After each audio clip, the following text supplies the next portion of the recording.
vehicle.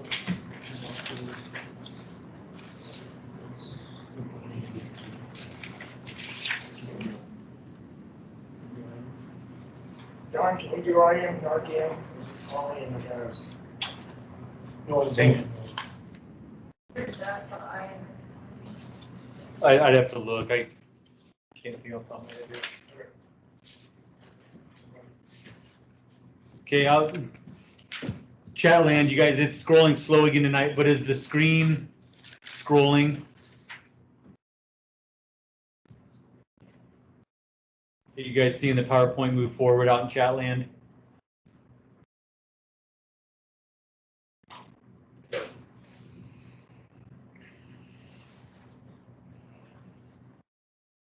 Oh. So, Joni, try logging out and logging back in again.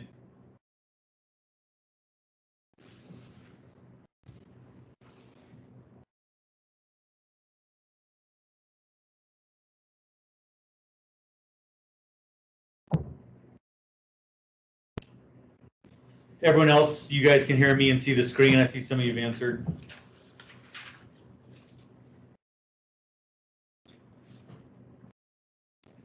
Okay. Well, I really apologize about the delay. That some IT stuff. They worked on this computer and whatnot. And I had to kind of start over with all my settings here. But we're going to move forward again. Apologize that we're getting started so late. So tonight is psychiatric, mental health. The first I added, I don't know, about 10 slides or so before we get into this. As you can imagine, the EMT basic curriculum is pretty superficial to this, like most curriculum is. I have some quotes in here. There's a couple of handouts that I didn't print a lot of them, but I have some links and stuff in the PowerPoint if you guys want to jot them down. But really, what happens in my experience with EMT all the way up to paramedic, whatnot, our training and our continued training with psychiatric emergencies is almost criminally low. We just don't have a good understanding of it. As you can imagine, there's whole professions out there. That's all they deal with.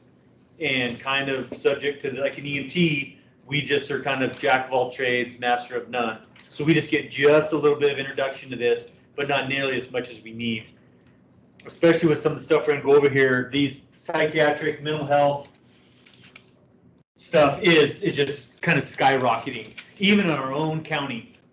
I even just personally in the last 2 weeks, I've probably been on 4 or 5 people who were in some type of psychosis or having a mental or emotional emergency. And that we're seeing that nationwide. So we really need to kind of pick up the pace on EMS training and our understanding of this, so we can better help our patients. You guys, as we go through this, the underlying thing you are going to see as an EMT, paramedic, EMT basic, your goal in this is to keep yourself safe, keep your patient safe, okay, and then just get them to a facility where they need to go. Like if you look at your psychiatric questions or whatnot, I almost guarantee you there'll be something related to that. Because quite honestly, there's not a lot we're going to do. We're not going to be a social worker, psychiatrist, solve any problems out there. We're not going to certainly not diagnose everything.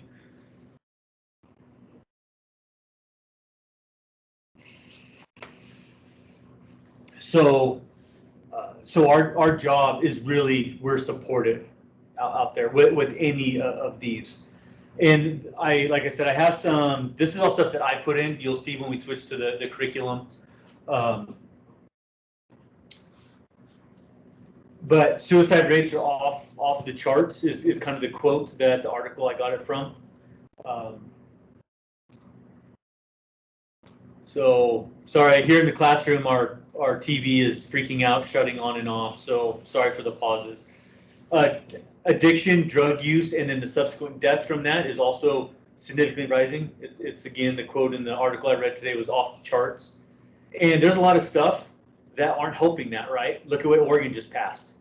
Look at, there's decriminalization of this.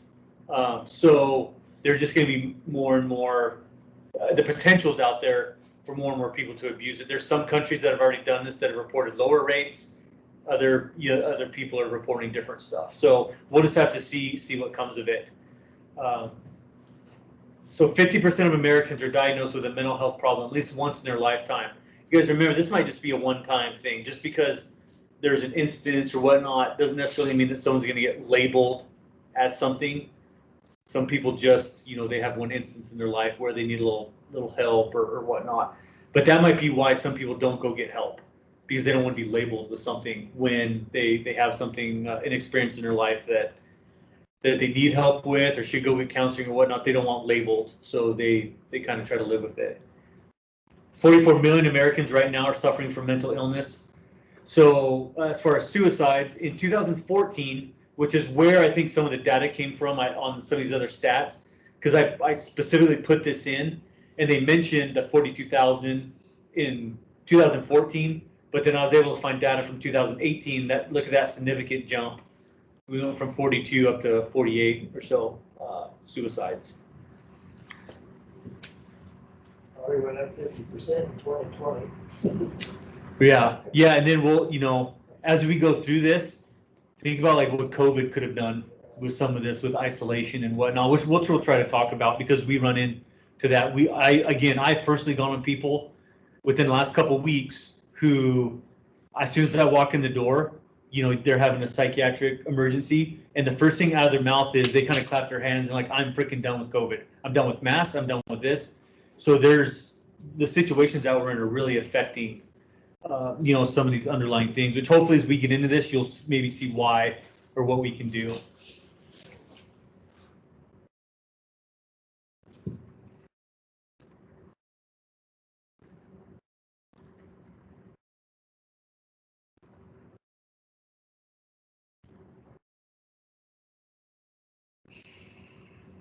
So sorry, again, out there, we're having a connection issue that we're trying to get through in class off on our TV.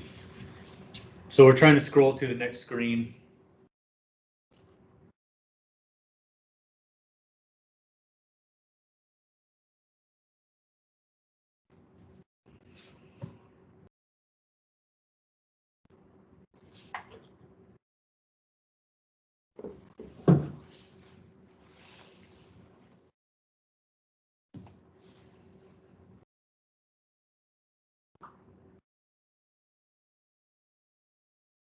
Okay, so 60% of Americans do not receive treatment, and why is that? Is it a money issue? Is it an access issue? Is it a don't want to be labeled with something? So there's a thought, a statistic out there that 60% of people that need help with a psychiatric emergency or something else may not be getting the treatment that they need. Americans with mental health die 25 years sooner than their quote unquote healthy counterparts. Like anecdotally, I've seen that out in the field. It seems like when like your mind's not right, your body follows suit, or vice versa. And I think they kind of, unfortunately, kind of synergize, play off each other. So, and who knows why that is? Does someone with more advanced mental illness not know how to seek help or take care of themselves for diabetes or cardiac or whatnot? Or is that medical emergency that they're having contributing to their mental health? Like which is coming first? We just don't know. But I've just seen, and I have a quote later because I wanted to look it up, was, to me it seems like when the mind or body's not right, it affects the other one. And you will see that with your patients. You'll go to people who, man, they just eat super unhealthy, whether they just haven't had the training or education in the proper stuff to eat, but they have these significant mental health issues that it leads down other paths, or like I said, vice versa. 23 million Americans suffer from addiction. 88% of the addicts out there do not receive treatment. And psychiatric emergencies, mental health emergencies, are the third most common cause of hospitalizations.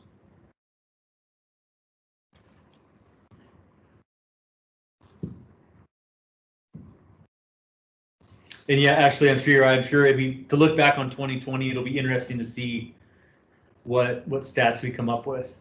And I hope to have a conversation on that, on why we think that is.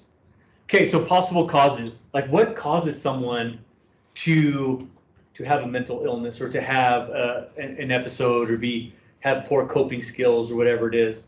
So some of the things is your genes in your family. If you have someone, a direct relative, that has mental health issues, that's something that's passed down genetically to you. Okay, your life experiences, which we're going to go into that in just a little bit. History of abuse, stress. When I was researching this, guys, a lot of stuff came up on stress. Stress is, some stress is good. Oh man, I got a test, I got to study for it. Like that's good stress. But other stress is very detrimental. And then your response to that. Like we're going to talk about generalized like anxiety disorder. So stuff that we might stress out about that we kind of can close our eyes and count to 10 and get over it. Like there's people out there who can't do that. And little stuff where we're like, man, you're really overreacting to that. It could be a catastrophic cascade of stress and debilitation to them. Okay. Biological factors such as chemical imbalances in the brain. Is there a serotonin imbalance, a dopamine imbalance? Is there something like that where stuff flowing between the synapses, stuff that's regulating hormones and regulating thought processes? Do you have too much of it? Do you not have enough? Is it going to the wrong place? So, a lot of stuff's affecting that, which they're always trying to study. That's what you'll see people who are on medication that's trying to literally balance out their chemical imbalances because maybe what they have that they think that's the culprit. A traumatic brain injury, we're going to do a case study, not a case study, but introduce you to a really fascinating case that happened to a railroad worker. A mother's exposure to viruses or toxic chemicals while pregnant. So, a mom that, still decides to drink or smoke or do drugs while they're pregnant, a lot of those chemicals and stuff will pass on through the placenta into the baby. The placenta is great at trying to filter some of that, but some of that gets through. So now you have this developing little fetus, this baby, the brain synapses or anything. Well, now there's a chemical in there that where the wire should have went one way, man, it zigs over and goes another, or doesn't develop or develops inappropriately or whatnot. And it actually goes on through our life, which I have another slide I found. But all of these things will contribute to someone's, how they react to the world around them really is what, these psychiatric episodes are, where there's and I'm using air quotes for everyone out there in chat land, what's normal, right? What's perception? How are we going to deal with something where other people do not have that? Their perception's way different and they don't know how to deal with it. So it's kind of really fascinating stuff. To me, it seems like we're encoding this stuff in our DNA now. If you have a couple generations where there's been drug exposure, so now someone is this way, they're born, they're developed this way, then they have kids, that's their genetics, that's now passing this down. So now, these maybe these issues we're passing them down genetically now beyond our external environment. Okay, so sorry, this is kind of a lengthy slide, but what I want to get out of this is something in the middle there. Despite the high frequency of psychiatric emergencies, there's been a shift from inpatient to outpatient psychiatric care. So per 100,000 people, we've lost over half the beds, psychiatric beds to send someone to. The facilities, the staff, whatnot are not out there anymore. But you can see there that all of these psychiatric emergencies are rising. In that last sentence, this is all one paragraph I got off an article. The EMS provider's ability to understand, assess, and manage these emergencies remains poor. So it is widely known out there that EMS, we are not good at least learning about these, having a detailed understanding of what is schizophrenia, what is bipolar, what are we going to do with these out in the field. Just traditionally, we do not spend enough time learning about this. If you guys look at your appendices for your research, you guys need just a couple hours of, it's not even psychiatric. This actually would fall under like miscellaneous or doctor approved. There's nothing that says you have to do trauma, cardiac, all that, but there's nothing that says that we have to study psychiatric emergencies. Hopefully that changes or whatnot, because we're going to see a lot more people with it, I think. Not only, but we might not have, the person might not be having an acute psychiatric emergency, but it's in their history. So they're having chest pain or something, but they have a history of schizophrenia, which we run into that a lot. And why is that? Are you on your meds? Are you taking them? Did something happen? And again, it might not be the primary thing that we see, but a lot of our patients are going to have this on their diagnosis list, that they're also dealing with this. So you guys, the mind is like the last frontier. We just don't know everything about it. So imagine growing up. Okay, imagine right now you have an experience, okay, whether it's good or bad or whatnot. Like, what is your brain doing? Man, it's trying to memorize that. It's trying to code it. It's trying to put it somewhere. Okay, our synapses are, especially when we're younger, our synapses are growing. They're taking an experience and they're like, okay, I got to deal with this. How am I going to deal with it? It's a memory. We're learning from it. So now, these next couple slides.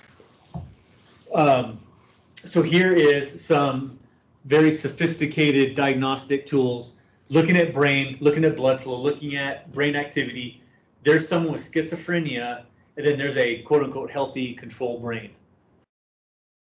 Now, I'll be honest, I do not know what the red versus the yellow versus whatever means, but you can see there's a significant difference. And you can see it's in the front part of their brain, which is traditionally your behavior and things like that. So synaptic marker levels, it says there. So man, all this stuff is happening, all these coping mechanisms, these memories, these thoughts, these whatever, how am I going to deal with stress, are all being developed. But if you look at that schizophrenia, that brain that has schizophrenia, it's not there. Those synapses aren't firing, the coping mechanisms aren't firing, they're not developing or whatever it is. So there's physical manifestations that might be causing some of this. Now why are they that way? Is it genetics? Was it a toxic exposure? We might never know. But looking down at the bottom, there's kind of the same thing. It's just brain development. So there's, everything that's happening in the brain as we age. And I think this was a 10-year study looking at this individual from a kid up to age 20 on what's developing, what's your experiences, what happened in that brain. So there in the middle is the article I got this from. I have 3 of them here in class if you guys don't look it up, but I printed 3 of them if someone wants to take it. But it's a really good article that kind of goes down, hey, what happens in puberty? What happens in age 10 or whatnot?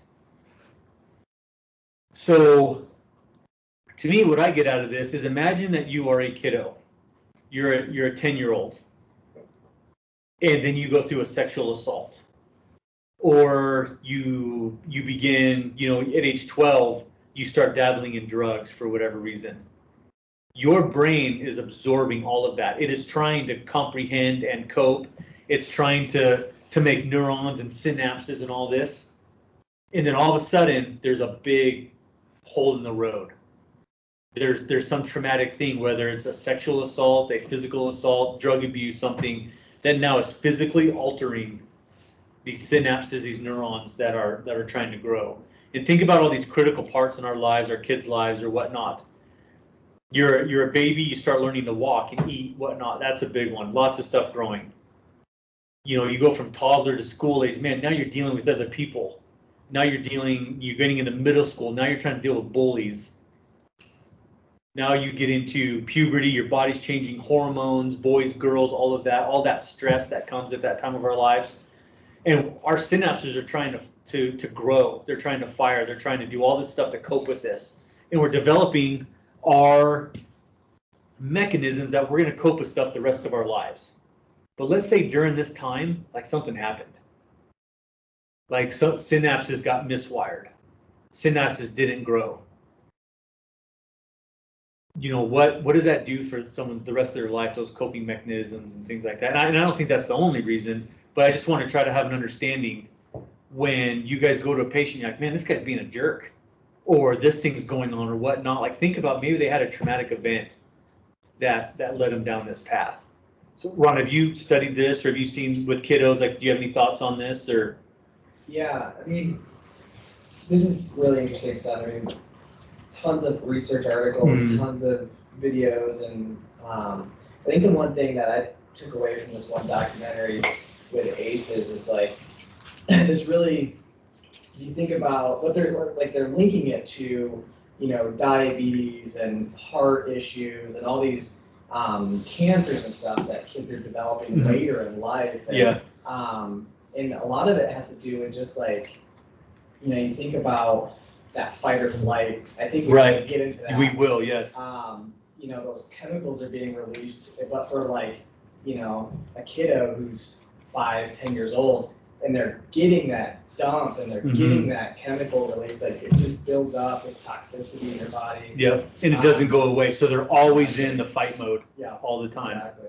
Yeah, it's pretty interesting stuff. So you guys out in Ron, I just pull in Ron here. He works at a school with kiddos and stuff, and I was just asking him, but he brings up a really good point. We're going to get into it. Is that imagine, if there's a sexual assault or something like that, or a kid's in a stressful situation all the time, they're activating their sympathetic nervous system, their fight or flight, which we get into, but that's stress response.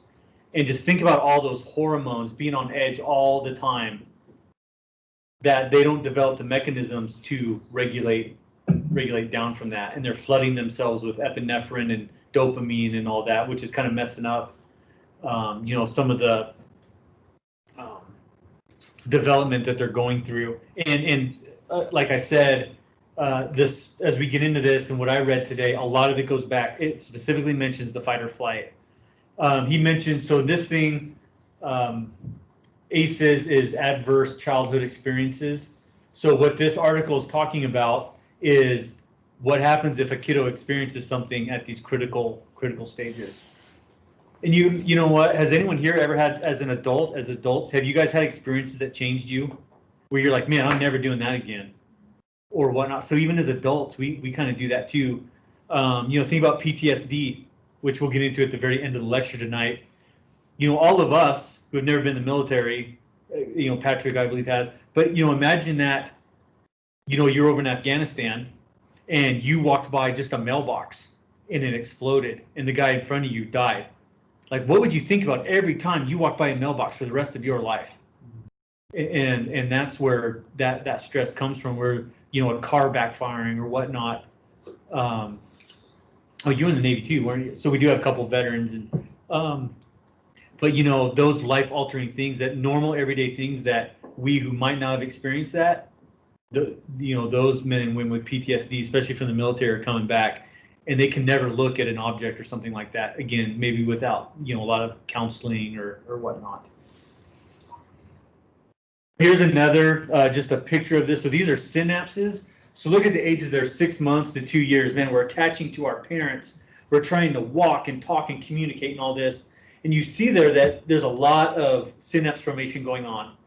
What happens later in the 4 to 6 years is what's called synapse pruning, which is exactly what it sounds like. So think of like you're going to go prune your apple tree. Man, I'm not using that branch, or it's a bad branch. You cut it off. That's what's going on here. The brain goes, we're going to shed this neuron, or we're not going to let it develop anymore. And it kind of starts streamlining, what it's using and whatnot. So imagine, a little kiddo that always gets ignored, cries, doesn't ever get any response from that. So it learns that doesn't work for me. You know what? I'm going to prune that response out. Because I wasn't using it. It didn't work for me. So, a lot of stuff is going on developmentally at this age group.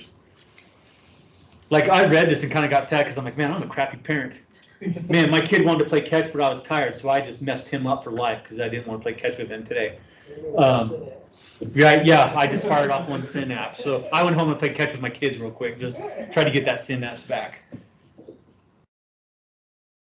Okay, so the curriculum doesn't really go into this. I'd like you guys to kind of take notes on this. So here we have specific mental health disorders that you guys might run into. We are not to diagnose in the field. We're not going to sit there and go, oh man, you sure are acting like you got schizophrenia or whatnot. But I think it's a good idea to have a general understanding when someone goes, hey, I have a schizophrenia history or whatnot. Like, what does that mean to them? What does that mean to you? This is a slide that there's a lot on it, but there's a lot on it because they're all intertwined.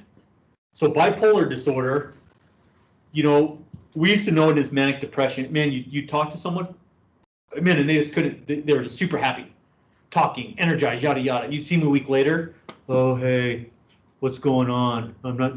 You're like, man, a month ago you were doing great. Because you might be catching them in these waxing and waning episodes of, their bipolar disorder or whatnot. So the goal, what they might try to do is kind of get these people to even out a little bit. But what you see with bipolar is the manic depressive, the highs and lows.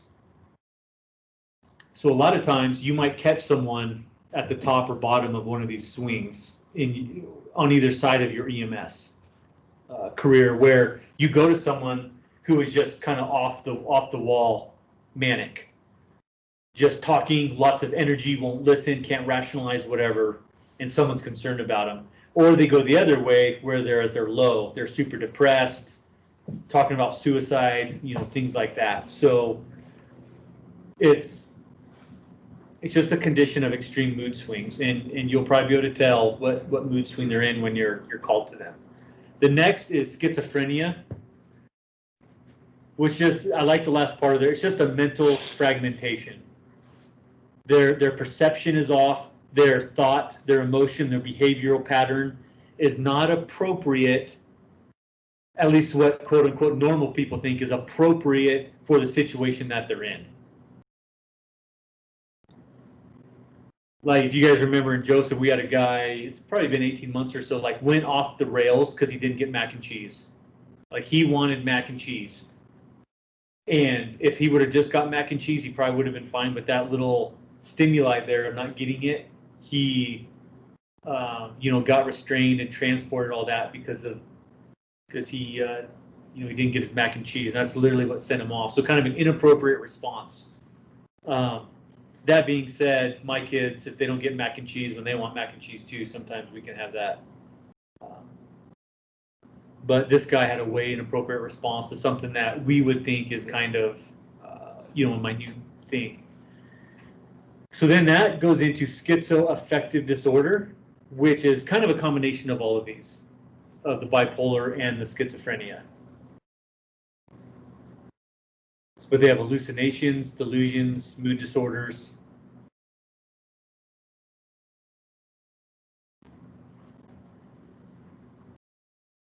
One thing I suggest with these individuals is we always want to have compassion. This is going to come up several times on how to deal with people. Try not to play into this. Don't sit there if they're like, oh man, I'm seeing whatever their delusion or hallucination is. Like, don't play with them. Don't sit and go, oh yeah, because maybe you're thinking, oh okay, maybe this is a path to gain a rapport with them or whatnot. I would suggest trying not to do that. Like, you're the professional, you're called there, you need to be the one grounded in reality, and just tell them that, like, because maybe they're seeing something that that's really disturbing to them, and you can go there and say, hey, I'm not seeing that. You're safe, you're okay, I don't believe that's here. So try really hard not to play into their, especially their hallucinations.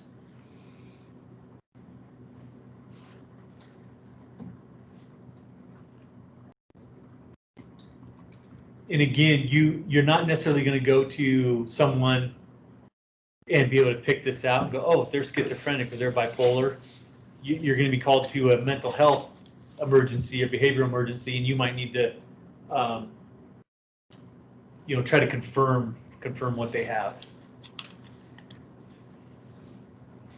Another suggestion too, if you go to a scene like this, before a couple blocks away or whatnot, turn your lights and sirens off. One of my very first calls, 18 years old in Umatilla, is a guy, I rolled up there, he was in a car wreck. He thought he was being carried away by aliens because he was having a mental health, he was drug exposure, and then the lights and sirens, it made him think that we were aliens, and he was trying to do all kinds of stuff. So try to limit stimuli, and a big one is our lights and sirens on our vehicles. Turn those off. Don't go rip roaring in, because you might just make it a lot worse.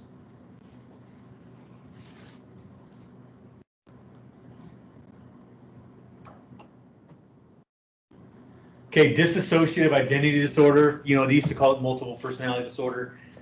There's a movie, I think it's called Me, Myself, and Irene. Have you guys seen that? Kind of a funny movie where he kind of snapped, life got at him. But it was inappropriately called schizophrenia. It was not schizophrenia. They were trying to show a multiple personality disorder. I think that schizophrenia and multiple personality disorder, there's a lot of confusion there. That's one reason I wanted to show this. They are two different things. Maybe they have schizophrenia and multiple personality, but they are two different etiologies of things going on. what their multiple personality disorder, dissociative identity. We do have people in our community that have it. You're literally sitting there talking to someone under one name, like maybe they're Roy, who's super nice and submissive and whatnot. Literally, the next time you talk to him, you're talking to Bill, who's an overbearing, whatever jerk underneath. And like I said, we do have people in our community that we deal with. Where on an ambulance trip in, you got to figure out, you got to try to think who you're talking to, because you're talking to, there's one or two people who are interjecting in the conversation. Okay, down below, some anxiety disorders. We're not going to talk about all of them necessarily. We're going to just talk about one or two that I think are prolific out there. So there's separation anxiety disorder, specific phobias. Maybe it's water, maybe it's whatever. And remember that the fear, the phobia, they're irrational. They're not like, it's okay to have a healthy fear of water, right? Or heights or whatever, that you want to take appropriate precautions or things like that. But these are where it's an inappropriate, response to that anxious stimuli. Except snakes. Snakes are fine. You can blast away. We're in a field now with snakes. It's okay. Social anxiety disorder. Some people who are really introverted or whatnot, like don't like other people. They don't want to be around them. It's stressful. But again, it's where it gets unhealthy, right? Where you won't leave your house, stuff like that. Like I can be down at a concert or with lots of people around, and I'm like, I'm ready to go. Like, this is not fun anymore. I don't want to be around these people. I hope that's not necessarily this, because I feel that way. But again, it's the inappropriate response to some of this. Panic disorders, agoraphobia, and then generalized anxiety disorders, the one we're going to talk about in a little more detail. Okay, generalized anxiety disorder. You guys, I think a lot of people have this. A lot of people have anxiety. We see it a lot out in the field. I think it's developed over, certain things. Some people might be prepositioned to it, but I think it's something that you can, as life keeps knocking you down or whatnot, other PTSD experiences, stuff, that people just get really anxious. Again, if you look at this, it's where they're overly concerned. It's the inappropriate response. Like things that you and I might kind of go, oh, that's okay, I'll get over it. Like it's catastrophic day wrecking, month wrecking for them.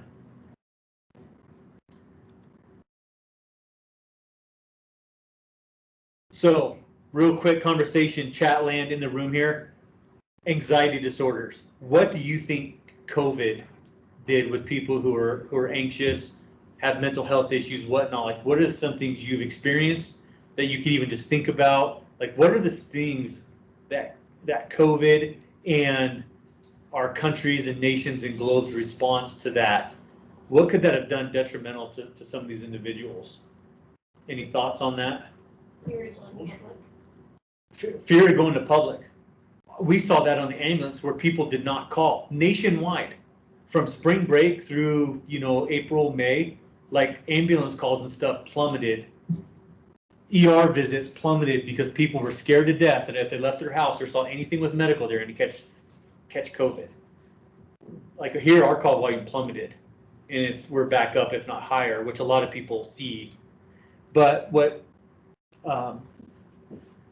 happened is people were like, holy cow, people stopped having chest pain or stopped calling for chest pain. People stopped calling for abdominal pain. They stopped calling for whatever, all the stuff they normally call for, all of those stopped. So then the worry was, where are all these people at? Are they at home literally dying because they are refusing to call? And I don't honestly, I don't know if I ever heard any answers to that, but we were really wondering, where the heck did all these patients go?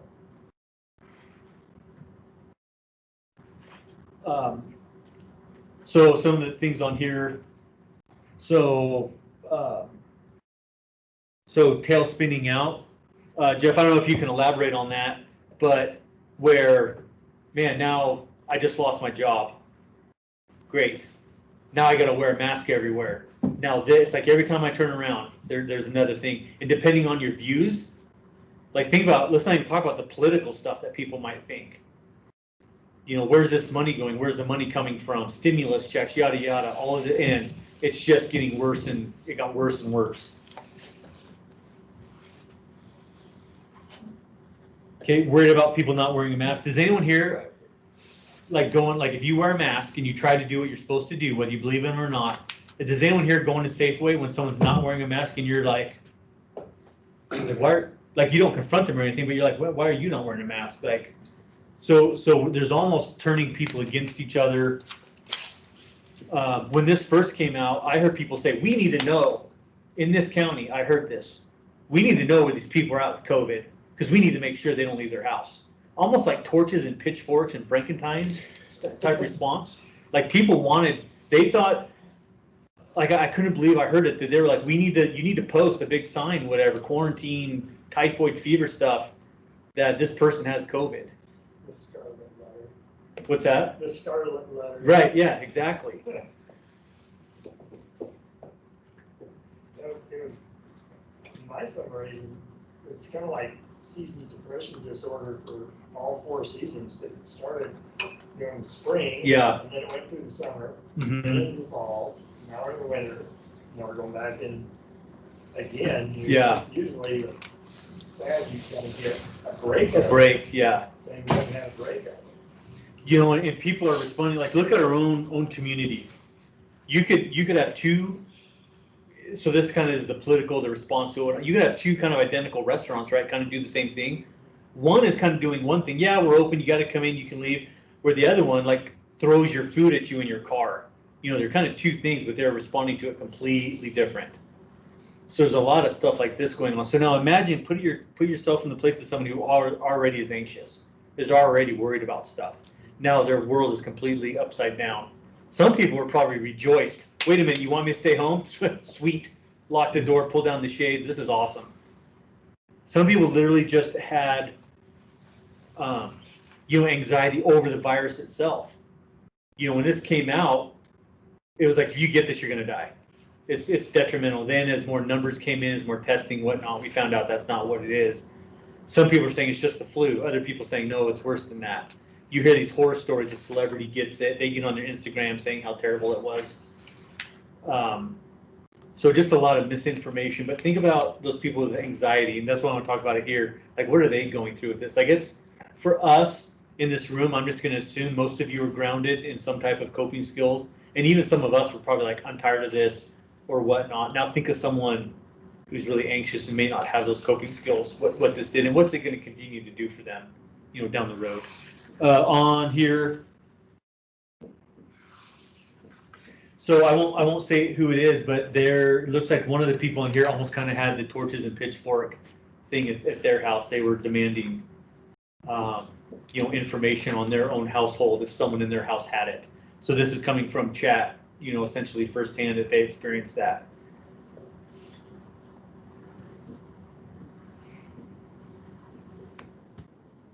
Okay, some types of depression. I just grabbed this off the internet real quick. So major depressive episode. What could cause someone to get depressed? Money, right? Bills are this and my income's this. What happens if someone was already on that razor's edge?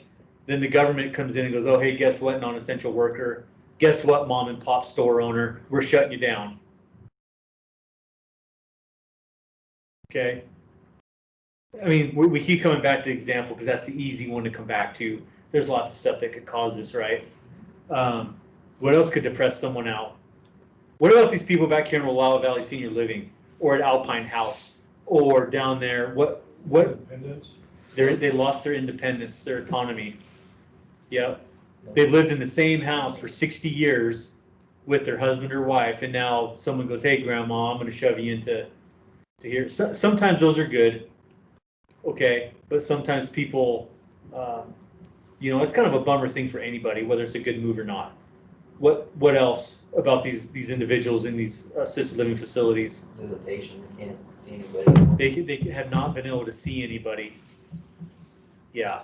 Then there's major life events. I'm going to go back to what your synopsis speech. And when this first happened, there was birth taking that place that normally was a joyous event. Yeah.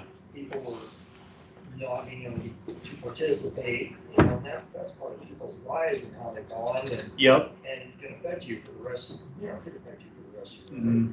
life and or your relationship down the road. Yeah. I remember coming out of my office back here, walking and seeing people stare into the hospital rooms. And I was like, what the heck? Oh, that's grandma and grandpa looking at their newborn baby that they cannot look, they can't go in and visit.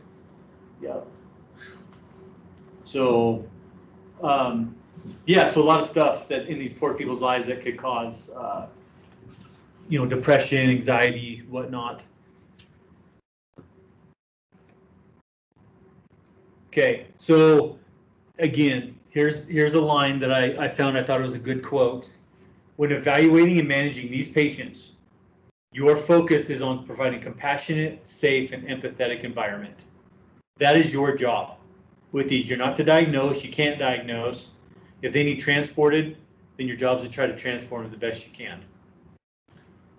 In my experience, every once in a while, and I'll tell you something that happened to me here just a couple days ago later, but very, very seldom have I experienced violence with these. These people are looking for help. And you show up, you're calm, you're professional, you're talking to them, and maybe you can compromise. The kicker is, and we'll talk about it later, is when they're like, I want to hurt myself or hurt someone else. That's a game changer. Like, you can't leave them at that point.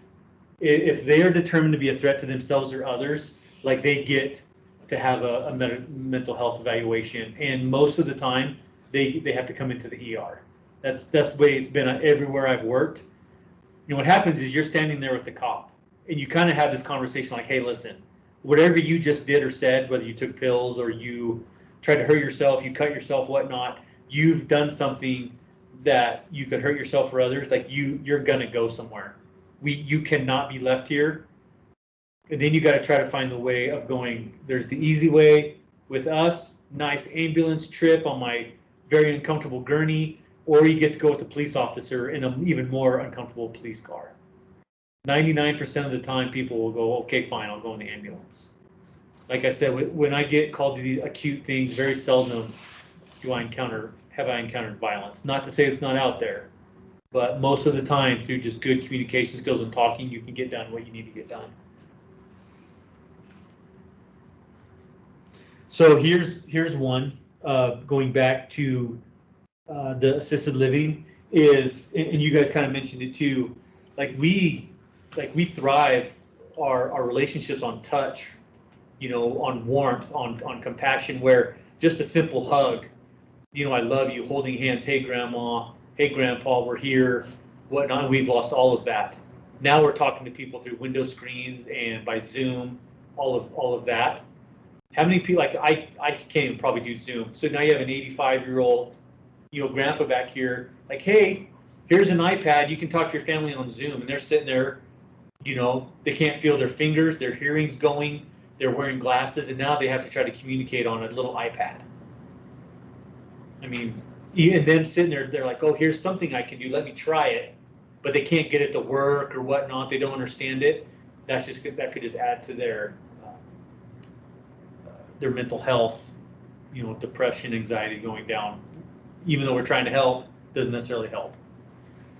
Kind of looking on, I think we covered most of the stuff here on the chat, so moving on. But again, guys, especially at the EMT basic level, and at my level too, I have the benefit, I have a couple more drugs I can give, but I really try to avoid doing that because it complicates the heck out of stuff, which we'll talk about. So I wanted to look this up because this is something I have personally witnessed. And this thing, it came out of an article, I think, out of Ontario, Canada. But the association between mental and physical health are poor mental health factors leads to physical, physical leads to mental health. Which is kind of what I said. This wasn't any earth-shattering theme that I was looking for, but it was there. It was in an article saying that there's a correlation between the two, whatever that is. So you might go to someone who's having a mental health emergency, but they're diabetic. You got to try to figure out a way to check their sugar, because maybe due to the course of them going through this mental health crisis, they haven't been taking care of themselves. Their insulin pump is off. They haven't checked their blood sugar. So we got to try to wade into maybe the physical health stuff through the mental health stuff, or vice versa.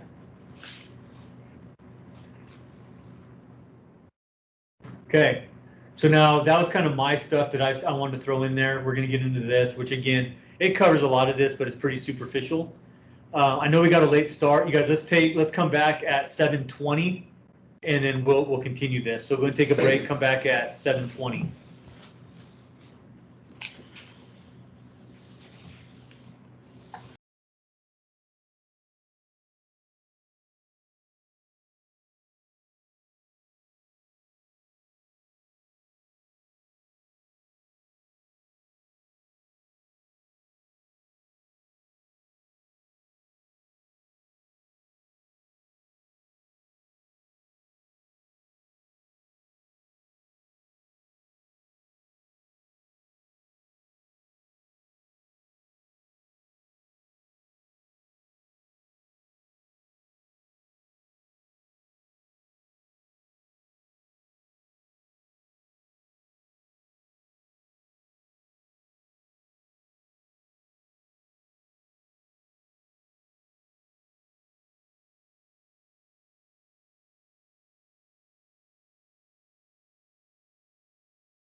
Right. Well, they've proven that your phones are recording you. You know, some phones are some apps are recording you for advertisements and stuff. So, you know, it's one of those jokes like we're all worried about getting chipped. You know, tracking devices, but we all carry one. Yeah. Essentially. So there was a video circulating about someone cut a mask in half and pulled a microchip out of it. It was obviously false. Right. Yeah, it spreads more Yep. Exactly. fear. Well, and then all the deep fake stuff, you know, like I think I was telling your brother, like they could literally make a movie with John Wayne and it looks like John Wayne there talking like they made it today. Like the technology and stuff's that good. So I think the safe thing is to just not believe anything that you see anymore. So, Where's reality coming? what's that? Then where does reality? Well, that's just it. It's really, those lines are getting crossed and blurry. So again, to take it back to this lecture now, even us, quote unquote normal, who think we have a good grasp of reality, and they're like, wow, that's weird, that doesn't seem right. Now, think about those people who can, you know, someone who's schizophrenic, they're delusional, whatnot, now they're being inundated with all this other stuff.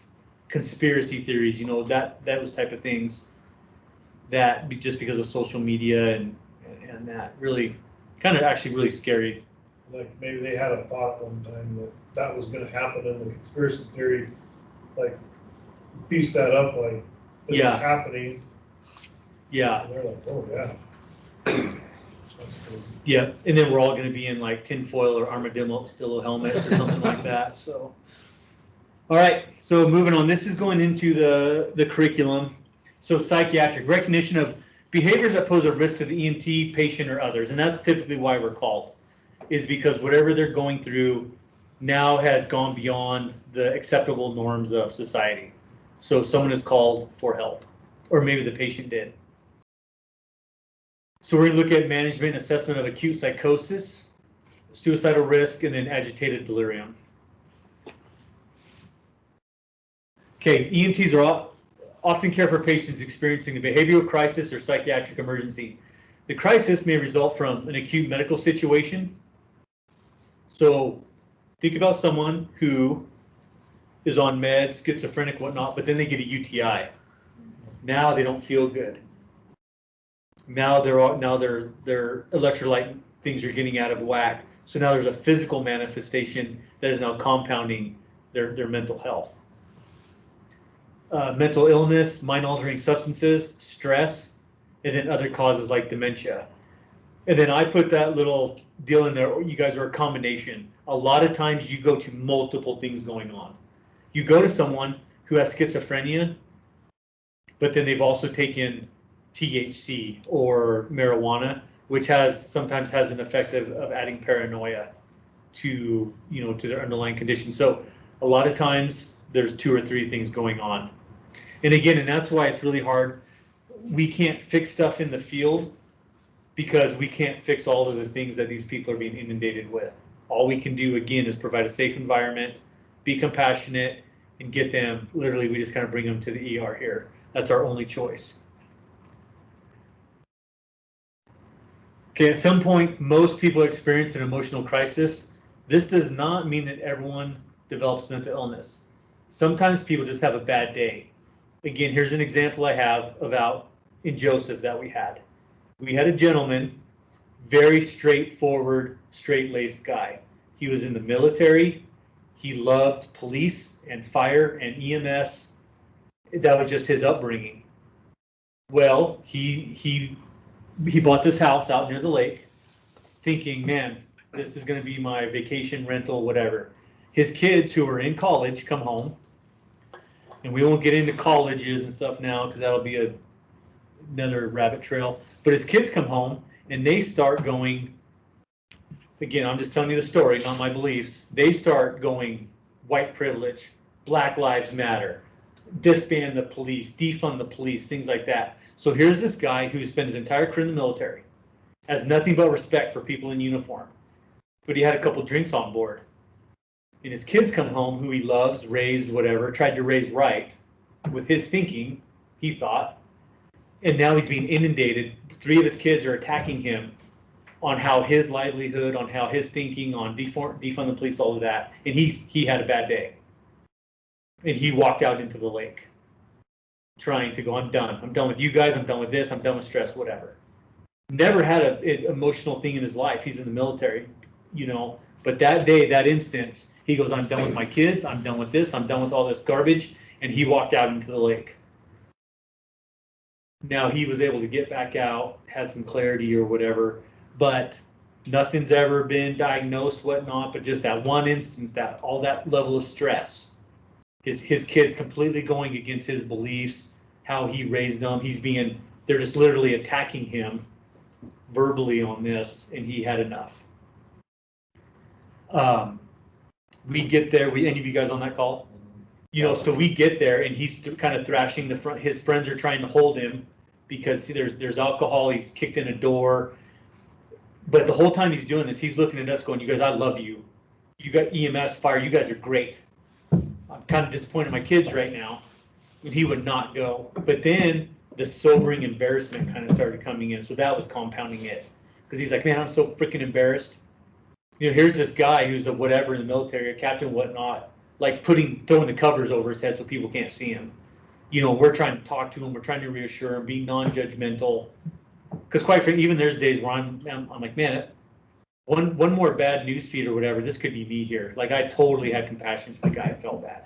But he just had a bad day. That doesn't mean he has a mental health long-term thing. Just add, you know, a little fireball and his kids yelling at him, and he had enough. So. So again, don't jump to conclusions. Don't sit there. Again, always come from a stance of compassion, not judgmental, because we are not in their shoes. Maybe we can empathize, or maybe we're kind of close, but that was one that really came to mind with this. Of just sometimes people, they just have one instance in their life, and hopefully that was his, and there's no more, and he gets on with his kids and stuff. Okay. A misconception is that if you're feeling bad or depressed, you must be sick. You have something wrong with you. Again, some people might not want to be diagnosed with this, so they don't seek help. Where a little bit of help might head them in a right direction. You guys don't have to answer this. I'll just tell you my experience. Like I remember going to college. Like I'm 20 years old. I have full-time fire department shifts. I have full-time college and trying to have a part-time job so I can survive. And I remember me going, you know, I need to go talk to someone. And I didn't want to, you know, I wanted to be a big, bad, burly fireman. But there was one little thing, and I'll tell you, I was lighting. I lived in a nice big cabin. I just became a fireman, but I was still going to paramedic school. I went to light my stove. And you guys know wood box matches. I opened it up upside down, and all those matches fell out. That was my straw. I'll never forget sitting there looking at, you know, 100 matches on the ground, and I felt myself kind of snap right there. Like that was the last freaking thing I could handle. And luckily I went and, you know, I didn't want to go seek help. That's a weakness, right? I didn't want to go do that. But access the EAP program, I went and talked to a guy, and it was amazing. Where when he would talk to me, it was like me talking to me, like him going, dude, I know how you feel. Did you feel this way? I'm like, actually, I did feel that way. He's like, well, here's how I can help you with that. You know, we just a couple, you know, interviews with him. I just felt a lot better, but it was just amazing. I'll never forget those matches, like in slow motion, falling out of my hand and all going to the ground. And I was like, I felt my brain snap, like gears shut down. I'm like, oh, that's all I can handle right now. So again, just kind of a one-time thing, but we really want to encourage people to go and get help. You guys in EMS, we're going to go into this a little bit later. We are the ones running to stress when other people are running away. We are not immune to it. We can feel for our patients. You know, imagine that you have a week where you go on 3 kids that all have like a bad outcome or something like that. Like that is going to affect us. And it's not the 1960s or 70s or cowboy up, hey dude, rub some dirt on and get back to work. We do not want that.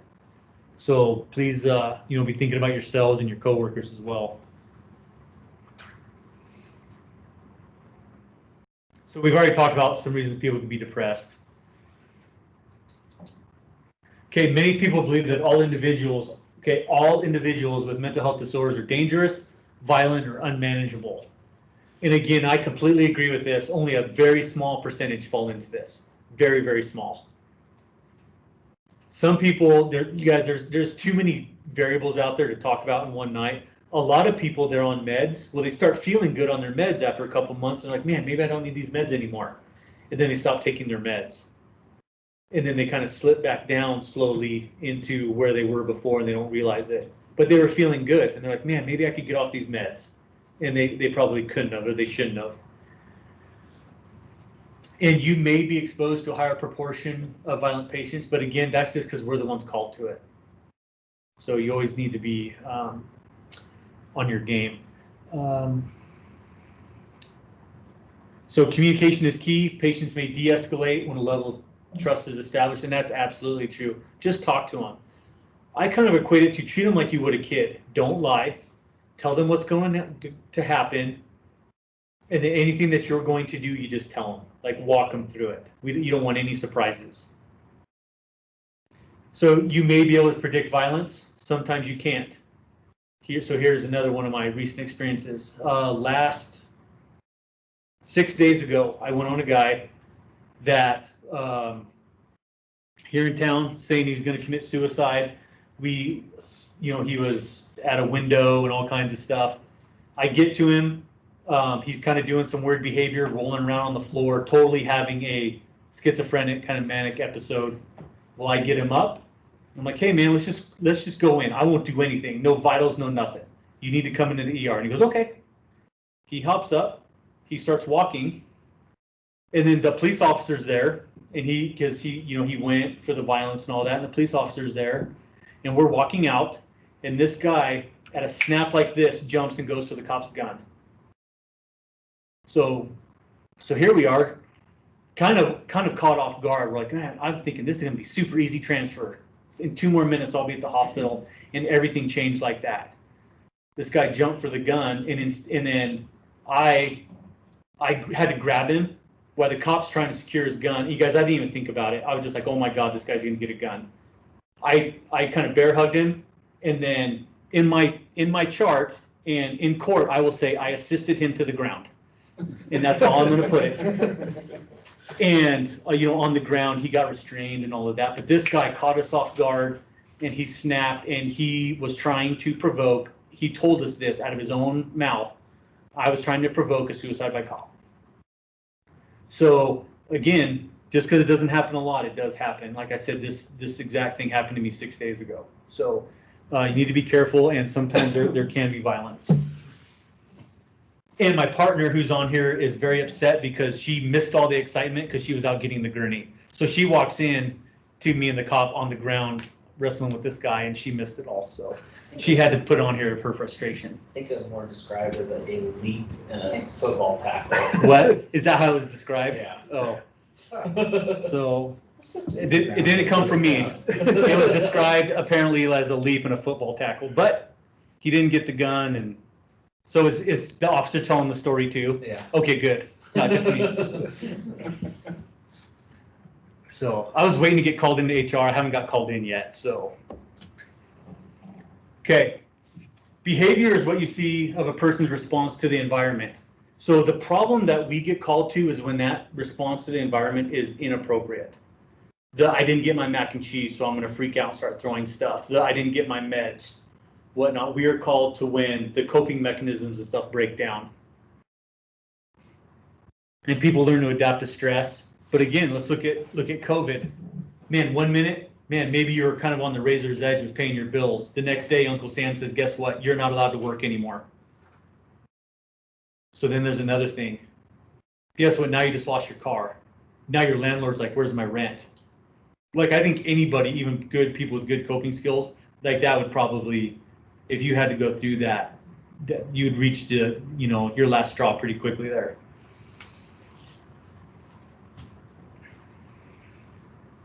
So another thing like we talked about, like Ron brought up, is when we're under stress as a human being, what happens to our body? The fight or flight, like what is physically going on? What are some things? Could have like higher heart rate. Yeah, you go tachycardic, your blood pressure, your blood leaves your gut, goes out to your muscles. Okay. So, you're dumping norepinephrine and epinephrine and dopamine and all this to get ready to have these heightened senses. But now imagine that your body is kind of like that way all the time. Like you wake up in the middle of the night worrying about your bills or your kids or school or whatnot. Like you're always in that state. That is exhausting. That's where people get ulcers because now the blood's not in their gut. They're trying to eat, or maybe they're not eating because they're not hungry. All kinds of stuff goes down. So imagine someone who's like that. They're just tensed up.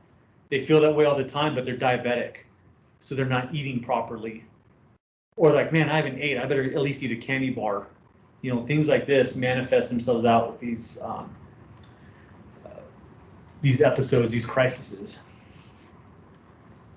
And again, guys, that's why we're going to be called is when the coping mechanisms break down. So again, we are called because whatever reaction they're having is not appropriate. So how you guys go to one of these calls, okay? How are you going to react? What are you going to do to help that person who's having this coping mechanism breakdown, this behavioral emergency, this mental health crisis? What are some things, and even out in Chatland too, so Joni calls it, to back up, she's calling it the adrenaline rush. But it's called a rush because it happens and then goes away. But what happens if that rush doesn't go away? So that's another good way to put it, the fight or flight, sympathetic response, or adrenaline rush. What can you guys do? You walk into the room with someone having this crisis. What are some things that you will do? Just think about it. What? Stay calm. You need to be the one to stay calm. So I have the picture of whatever there. You guys have to be the absolute most important thing after assuring your safety is you have to be the voice of reason. You have to be the object of calm. You have to let the person know that things are going to be okay. You're going to help them, at least temporarily, get through this or get them where they can go. You don't want to go there in any way, shape, or form and add to it. Now, how can we mistakenly, not on purpose, add to it? How can we accidentally add to the stress or something in the environment for this person? Any ideas? They could think if they are having a financial crisis that you're going to take them and it's going to cost more money to go to the hospital and it's going to. Jeff, that's a great one. And that is a concern for every single one of our patients, guys, is the financial component of this. Healthcare is expensive. It's criminally expensive. Insurance is expensive.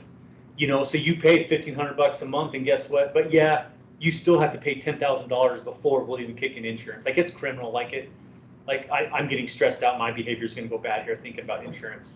But now we show up and we go, hey man, you don't have a choice because I see those little cuts on your wrist there because you thought that would help you for whatever reason. Now you have an ambulance ride. So then you're going, oh great, there's another $1,050, whatever an ambulance costs, added to it. And there's nothing we can say to alleviate that. All we can say when that's a concern is, hey, I'm sorry, I don't know enough about insurance. I don't know what's covered. I'm just here to help you. It's kind of a cop-out because there's nothing we can do about that. Our bosses absolutely do not want us going, hey, tell you what, I'll get that bill knocked down. Like we don't say stuff like that. So that is a perfect one, is that here they're seeing two dudes who just are going to add to their bills by $1,500 just for the ambulance. What else? What else do we do that compounds the situation where we might not necessarily mean to? Just your actions if you're going fast, moving faster. So that will calm down. Exactly, and there's a comment on here that says you're aggressive. You're being too aggressive. You guys, some people it's just their personality. Like I'm going to walk in the room. I'm Joe Fireman. I'm going to take control of this, and they just kind of they put that out there, like. Well, the other day, again in the ER, is the same gentleman actually, like they called me down just as a presence. Like, I don't know how to fight. I don't want to fight no one, but they wanted me down there. And I walk in and this guy's man, he looks at me like, oh, you're the muscle. And I was like, you have absolutely there's no muscle here, buddy, But that's how he perceived it, was people were coming into the room because he was getting agitated, and that agitated him more. So just that aggressiveness is perfect. We probably don't mean nothing by it, or maybe we're sitting there and we're getting frustrated, like, man, we have got nowhere with this guy in a half hour. Your phone's dinging twice because the captain or whatever's like, where the hell are you guys at? What are you doing? And finally, you just kind of resort to, dude, we're going. Okay, we've screwed around with you enough. Get on the gurney. Kind of the wrong thing to do, but we have a lot of external pressures too. Our time, our boss, everyone here volunteers or whatnot. So you're like, man, I want to get home dealing with you, knucklehead. Like, let's go. And sometimes that comes out, that aggressiveness. So another one here, not listening. Okay, so you're perceived like you don't care, you're not listening, or they're telling you the story. You're like, really? That's really what you're freaking out about now? Okay. What else? What else can we do to make the situation worse? And again, I think most of the time we don't mean to. I think that's a good one. Is we're trying to speed it up prematurely. We're trying to be too aggressive. And what else? Less people. Less people. Yep. In a volunteer agency, it's really hard to regulate who goes. It's really hard to put that in a policy. Because as a fire chief, when a call comes in, you want everyone there, right? You want everyone to go, and then maybe whittle it down. But you have a mental health issue, then another engine shows up, or the first engine has 5 people on it. Then another, and so now, where maybe 2 people would be okay, now there's 7 guys sitting there. Then the ambulance rolls up, and then 2 more cops show up, and we just have too many people there. Now, if we have to restrain someone, that's nice. Again, that's a very rare occurrence, but having more and more people there is, most of the time detrimental. Because imagine, I think right now, if you guys are in your home and you invite someone over and they bring 2 other people that you don't know, just in your own home, and you're like, what? Who the heck are you guys, and what are you doing in my house? Are you casing the joint? Like in my house, when a car rolls by slowly, I don't know, I'm like, all right, drive by, what's going on. Like even me, I think like, what are you doing? What are you doing in my neighborhood? Go away. So we got to be real careful with our responses. But again, guys, real important. We need to bring order to the chaos. We need to be the calm ones. And again, watch your sirens, watch your lights, stuff like that, and just your communication skills. Some of these people that try to hurt themselves, like they're going to go to the hospital. Like they legally don't have a choice anymore, but you need to work on how you tell them that. Because they do the good cop, bad cop things. Sometimes it works. Sometimes it's the last thing that sets them off. And they're like, all right, if you guys want to fight, I guess I'll fight someone. So you want to be careful with how you communicate that to them, because they have lost their rights, which is really hard, right? None of us would like to be told, dude, you don't have a choice in anything anymore. This is what's happening. And that's essentially what they've done if they've tried to hurt themselves or someone else. Okay, a behavioral crisis or emergency, again, is when they are a danger to themselves or other. So EMS gets called. We get called because we have restraints. Hopefully we're not restraining anyone like that, but we have a nice bed to put them on. If you're an advanced provider, you can give medication to help sedate them. We're extra hands. We are not the back of the cop car. We can get someone in and out on the gurney a lot easier than stuffing someone in and out of a cop car. So we get called for our equipment, our extra hands, and hopefully our training to de-escalate the situation. But again, we're called when the coping mechanisms have broke down. Okay, so a patient may have dementia or depression, behavior that interferes with activities of daily living. So you're sitting there, and if someone is so delusional, so hallucinating, whatnot, like they're out of reality. Like you cannot rationalize with them. You're talking to them, and it's just nonsense, whatnot. At that point, you might just be talking to them, trying to keep it calm until you get more help there. Because your partner stepped out to talk to the doc to go, this person needs to come in. But, they are not coming in. What do you want us to do? Get the doc on board, get law enforcement. Like, try not to make these decisions yourself. You want to, if you get called into court, you want to be able to say, hey, listen, 2 police officers, me and my partner, the ER doc, all thought this person was this. And this is why we made the decision to restrain them. You want to have as much help on your side as possible.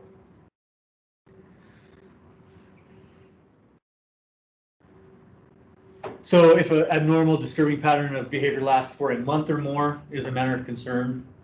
Again, that, someone could snap, quote unquote, kind of snap, be having a bad day or a bad episode even for a couple hours or a couple days, and that's enough of a concern. That month has nothing, to me, that's more of a long-term counselor, psychiatrist, psychiatric care, where it's like, man, I know you, man, you got a divorce or whatever. Man, you've been depressed this way for months.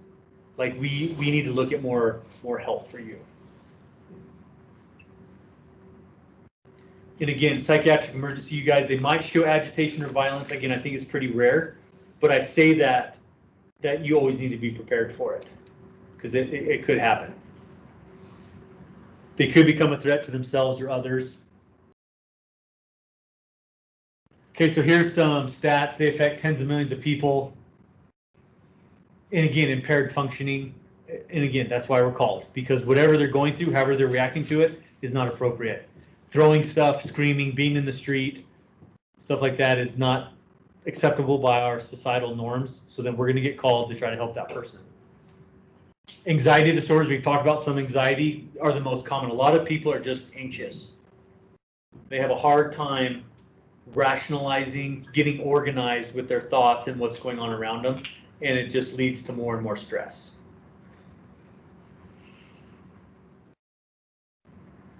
Okay, generalized anxiety disorder, we talked about. Panic disorders, a lot of people, they might have an acute panic attack.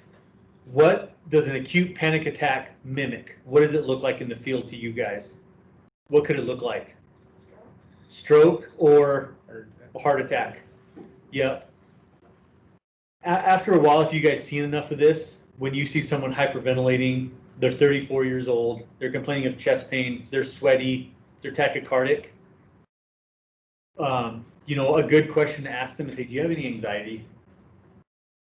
And then say, yes, I do. I've had panic attacks. Does this feel like that? You're not ruling out that it's not an MI or cardiac, but you're also kind of ruling in that this could be a panic attack. A panic attack could look a lot like an MI or heart attack. So can you de-escalate the situation by going away from the psychological disorders and telling the patient, it's like, I really believe that you're having problems, however, you're also having signs and symptoms of a heart attack that I'm really concerned about. We probably should get you in and have the doctor take a look at you.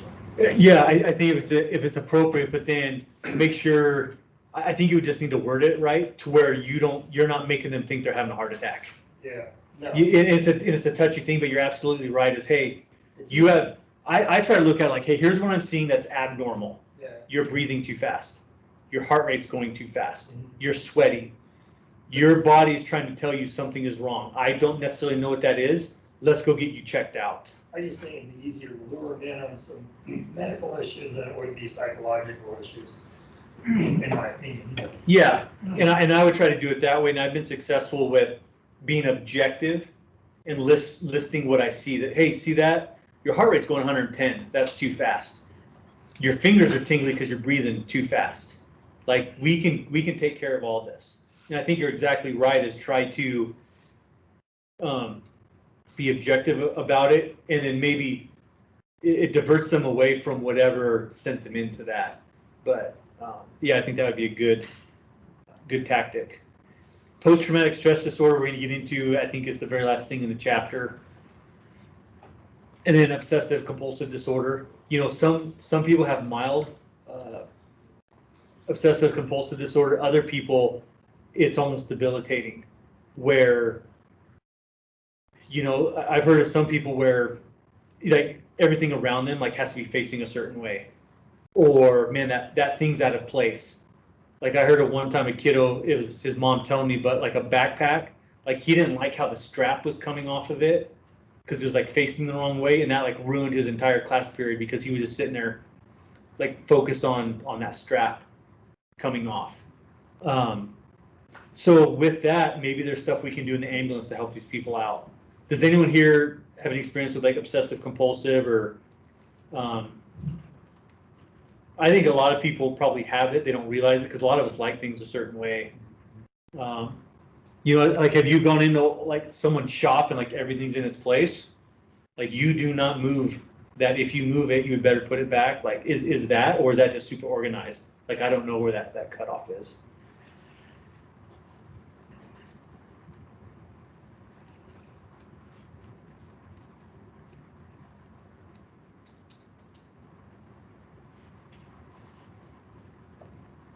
Okay, there's lots of levels of assistance. Remember earlier we talked about we're trying to get out of inpatient, care, residential facilities where we're dealing with them with counselors, medications in their own homes.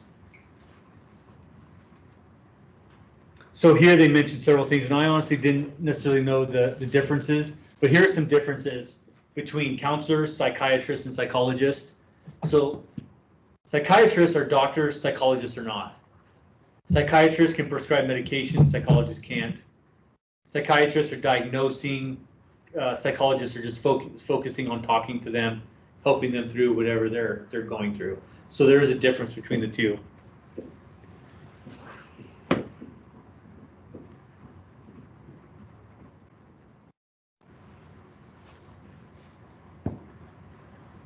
Okay, again, like it says, they're trying to handle it through outpatient visits. But again, what happened with COVID, guys? What happened with outpatient visits? What happened with surgeries? What happened with all that?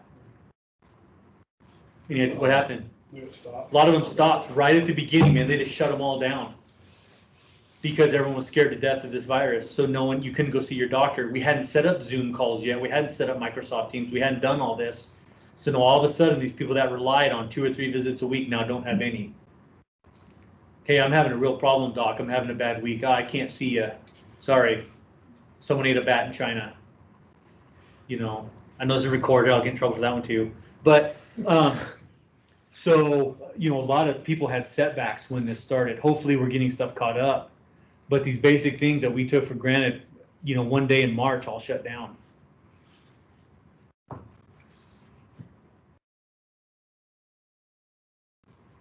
So my in-laws are on here, and they made a comment that I'm getting close, like, to my mother-in-law, and I don't know if that's obsessive compulsive or organization. I don't know, but I want to acknowledge it, Paul, that I saw it. So, okay, psychiatric disorders may have underlying causes: social, situational stress, such as divorce, death of a loved one. So let's go back to Wallowa Valley Senior Living. The people that might be living there, Alpine House. Because I could not imagine what I would feel if I lost my wife and kids, or if I lost my husband or wife or whatever of 60 years. Like, what are these people going through? And how can we ever sit there and go, oh man, I'm sorry. I know what that feels like. The hell you do. You do not know what that feels like. And I really encourage you not to say that, because they're going to look at you and go, really? You've been married for 60 years and you've lost your wife or your husband, whatever, you know what that feels like? So I encourage you to be empathetic, but be real careful with trying to relate to them like that, because that could come off as insulting. Okay, diseases such as schizophrenia. So let's add all this together. And again, guys, a lot of this stuff's compounded. You have someone with schizophrenia, they're diabetic, and then they have, let's say they get kicked out of their residential facility, or their mom dies. Maybe someone that stayed with them their entire life, kind of been kind of a rock in their life, depending on their mental health, ups and downs. They're in a facility, and then all of a sudden the mom that's been coming to visit them for the last 40 years is now not there anymore. So, a lot of this stuff compounds out. Okay, biological disturbances, man, they get dehydrated. Something as simple as dehydration. They get a UTI, sends them all out of whack. So, as an EMT, you guys have to explore. You have to try to figure out what's going on, because they might be having a medical emergency that is the cause of whatever psychological emergency they're having. So, it can be kind of difficult sometimes. Okay, if you guys want to write these down, this is something, it looked like the curriculum was trying to point you that you need to know this. So organic disorders, okay, organic brain syndrome is a temporary or permanent dysfunction of the brain caused by disturbance in the physical or psychological functioning of the brain tissue. Okay, so something physically happened to the brain, like a traumatic brain injury, synapses, epilepsy, something going on, drugs or alcohol, like something physical is going on that's kind of throwing the brain out of whack. Okay, again, organic disorders, something physical going on. Like I said, every time we go through a new curriculum, they come up with new words and whatnot. I haven't specifically heard it like this, but this sounds like something they would try to test you on.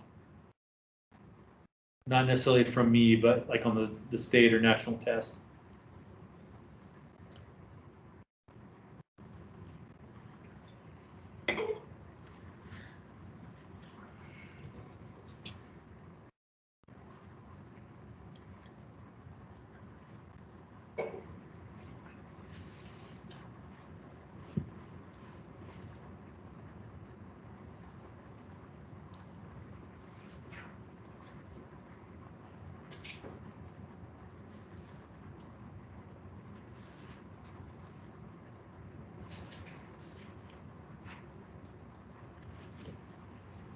So again, I know some of you are still writing, but just remember organic is something physical going on. Here's a really interesting thing. I learned about this guy in college when I was learning this stuff. Phineas Gage, I think it was about 1848. He was a foreman for making the railroad. I think he was up in Vermont or somewhere up there doing railroad. He was tamping down. He had a big, it's called a tamping rod, which is spiked on one end and kind of flat on the other, where they would tamp down gunpowder in the holes, you know, for blasting. Well, it went off. It went through his cheek, behind his face, severed his brain, and then they found it, you know, several yards away from him because it got blown out and it severed part of his brain and it separated it. He lived for 12 years, but it at the kind of initially after the impact and his injury, it completely changed his personality because of that disconnect of, I think, his frontal lobe of his brain. So his buddies got to him, they were with him through his recovery, and he was not the same person. Where maybe he was kind of a good, down-to-earth, mild-mannered person before this happened, it changes his personality. As I read into this, it kind of sounded like maybe he got some of those personality traits back through his routine, and he went to be a stagecoach driver, went down south, did a lot of stuff with his last 12 years, but it was just one of the first times where someone severed part of their brain and they could physically look and monitor him for his psychological and emotional changes. Kind of an interesting thing if you want to look him up. It's crazy that you can do that far back. What's that? It's crazy that they were able to monitor and do that stuff Yeah. that far back. Yep. Okay, organic disorder again, something physical. So low blood sugar, hypoxia, okay, low oxygen, impaired cerebral blood flow. What could cause that? Impaired cerebral blood flow. Clot, stroke, something like that. Good. Hypothermia or hypothermia. We haven't got into environmental emergencies yet, but there's recorded instances of people who become so hypothermic they take off all their clothes and walk through the woods because they think they're burning up or they think they see help or whatnot. So just even temperature changes in our body can do a lot of things as far as our behaviors. I think there's a mnemonic on that. It's in the book. AEIOU tips. Right. So reason for altered mental status. Yeah. Alcohol, insulin, epilepsy, Mm-hmm. Organic substances, urinary tract infections, Mm-hmm. and I can't remember the tips part. Okay, functional disorders. Functional disorder is a psychological disorder that impairs bodily function when the body seems to be structurally normal. So looking at someone, there's no hypoglycemia, there's no damage, or this, but they have an underlying condition like schizophrenia, depression. And again, by looking at someone, like they don't look like they have a clot, they don't look like they have a stroke, they don't look like they're too hot or too cold, but in their labs are relatively normal, but there's something going on with their mind and their brain that they're having these dysfunctions.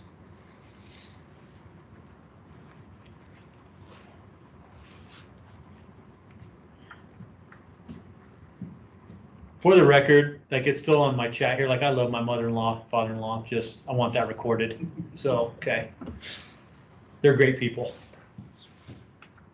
But it's like the last thing on my chat here, just so I just keep seeing that. Okay, all regular skills are used in a behavioral crisis. What do you think that means? What skills do you guys employ every time you go to a call? Communication. Communication skills, absolutely. De-escalation. Okay, bring order to the chaos. Be the voice of calm. What else? What other senses are you using? What other resources are you using? Because they all get employed when you go to someone with a mental health crisis. Well, you don't want to, imagine you don't want to go down the rabbit hole of Mesa's way as a history of schizophrenia, but at the same time, you have to realize, like you said earlier, it could be a UTI, it could be something else. You still want to employ all the things on a medical. Right, so good global conceptual patient assessment. Don't get tunnel vision. Look for other stuff too. Yep, perfect. What else?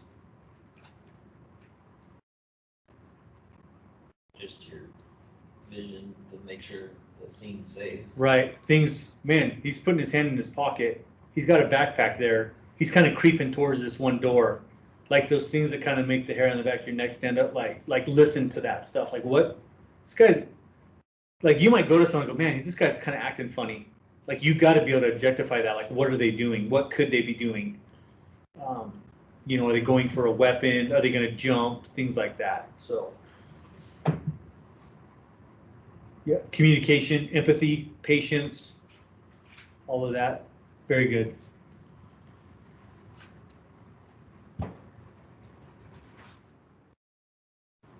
Okay, so we show up, we're going to assess the scene. So we're looking for weapons, we're looking for ways out. We do not want to try to position ourselves where someone having a crisis, maybe violent, they get between us and the door.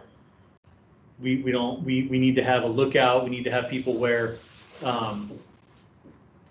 we don't let them get the upper hand on the environment, because we're already walking into their environment, right? So we need to be very cognizant. This is Wallowa County.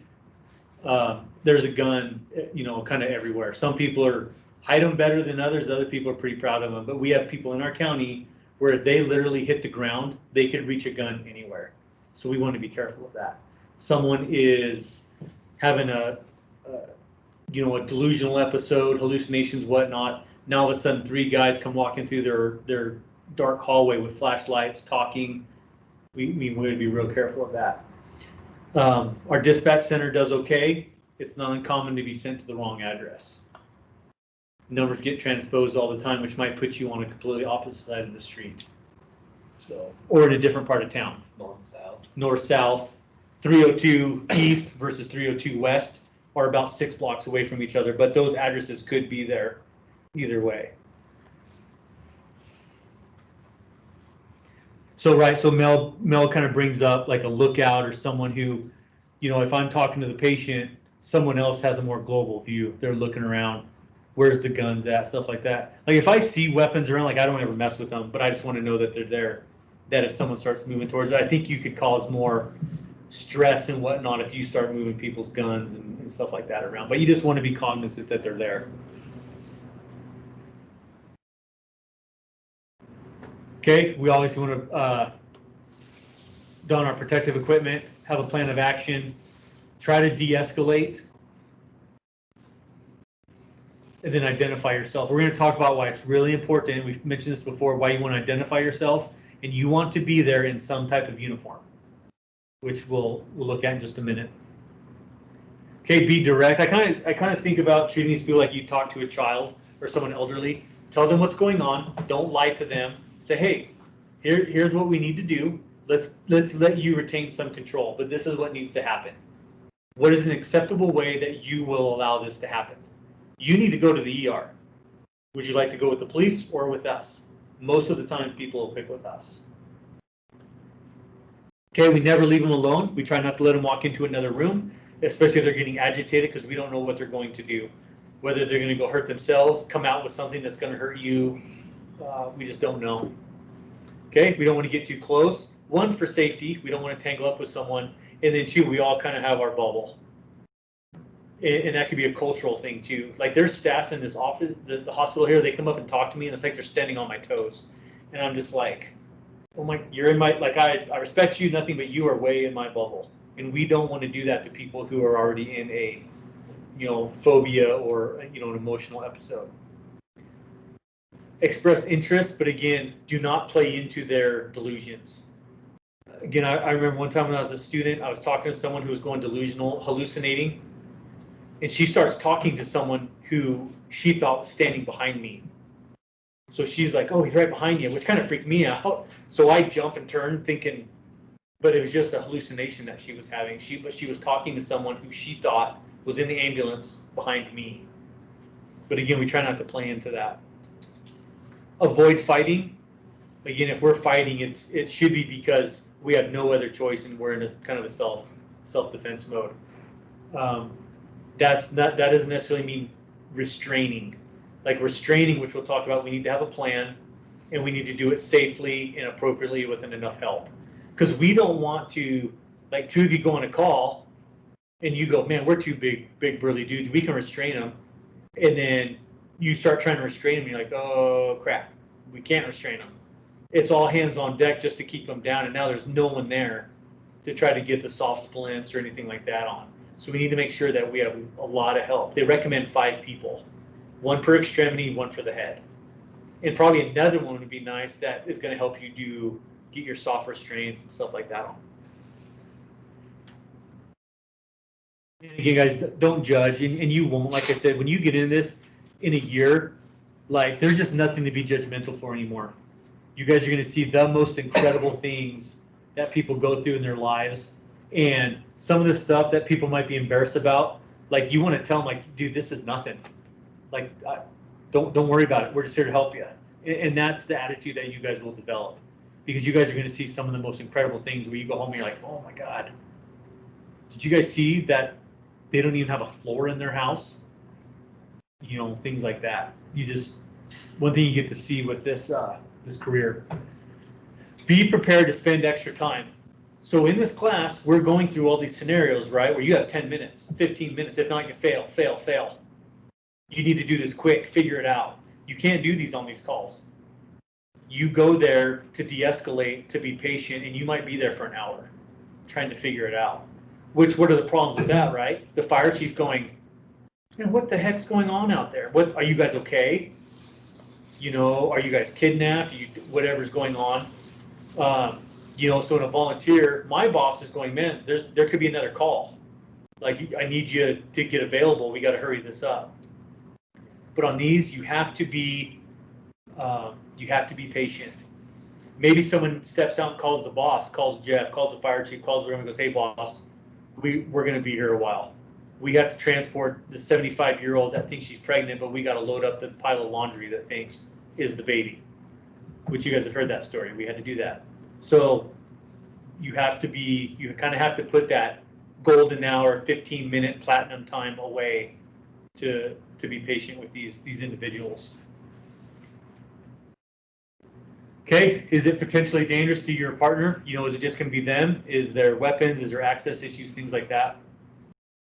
Do you need immediate law enforcement backup? Most of the time, it's a good idea to have them here. What is the problem in our county? Response, they might not be available. Like, literally, if it's the wrong day, time, our law enforcement might be the OSP trooper coming out of Himmler. Doesn't happen a lot, but sometimes that's the law enforcement guy we're waiting for. Should you stage? Again, in my career, I've frisked people, they walked out towards the ambulance staging, like, hey, I know you're staging, I'm the one you want, I don't have any weapons, and like, I had no choice, like, they were getting in the rig, and law enforcement wasn't there yet. The legal issues involved, oh my gosh, the legal issues, like with restraining someone, taking them against their will. So we need to make sure that we have our ducks in a row with that. Let's take a break, guys. Come back at 8:15. So get up, stretch, come back in about 6-7 minutes, please.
Okay, so we're going to go ahead and press on. So scene safety. Does the patient's behavior seem typical or normal for the circumstances? Again, we are probably called there because it's not for whatever's going on. And then the legal issues, again, most of the time they're going to revolve around restraining someone against their will.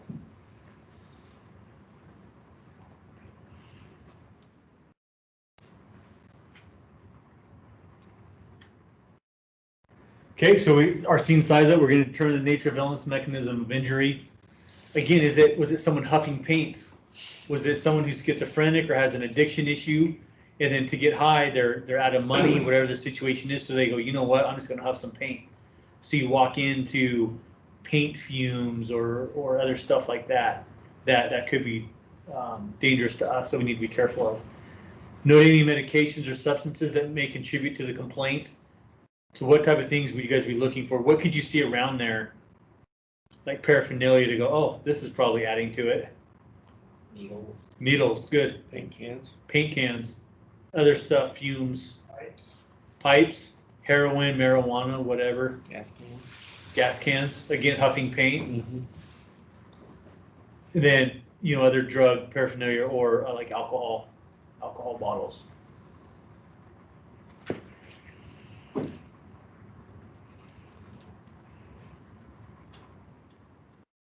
Okay, so we want to form a general impression. Again, we do that from the doorway, right? Someone's upright, sitting, talking. You can see all that from here to across the room. Perform a rapid physical exam if safe and appropriate. Okay, remember we're talking about people who are having a psychological emergency, emotional emergency.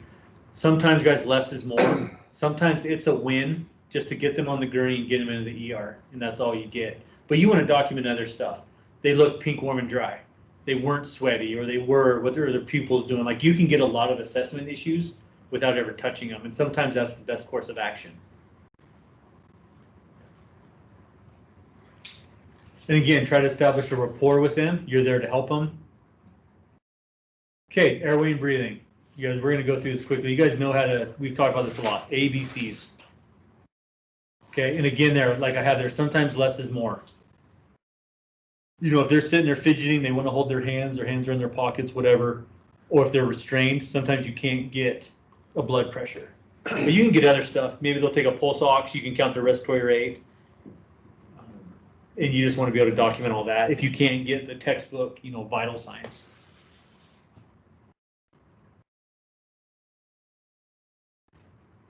Okay, so here's a really good question on chat. So if you engage and determine that it's become no longer safe, the ramifications of abandoning the patient. So I think what you would have to do is you're going to back out, right? So let's say you're there by yourself. It's escalating.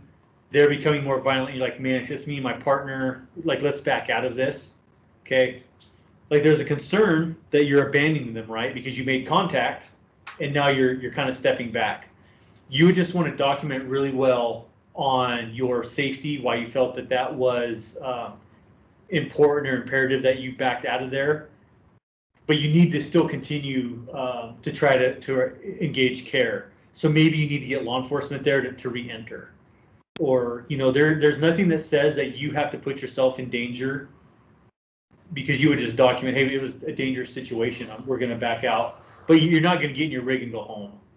You're going to back out to a safe distance, which might be out the front door, it might be down the block. And you're going to continue to try to work through that scene to where the patient gets to where they need to go to get the help. But there's nothing that says that you need to get hurt or hurt yourself unnecessarily. It already happens enough in the course of this job. But you would just want to document real well why you felt you needed to back out, what they were doing objectively. They started yelling, they picked up a knife, things like that. But that's a really good question, because they kind of put the fear in you, like, hey, if you start talking to a patient, you can't leave them until you pass them off to someone else. In this case, feel comfortable to back out, regroup, re-engage with more resources or something, and then still try to help them. Then I think you'll be okay with that legal aspect. But that's a really good thought and a really good question. You guys have a protocol, and then you guys do too, how you position your vehicles in situations like this.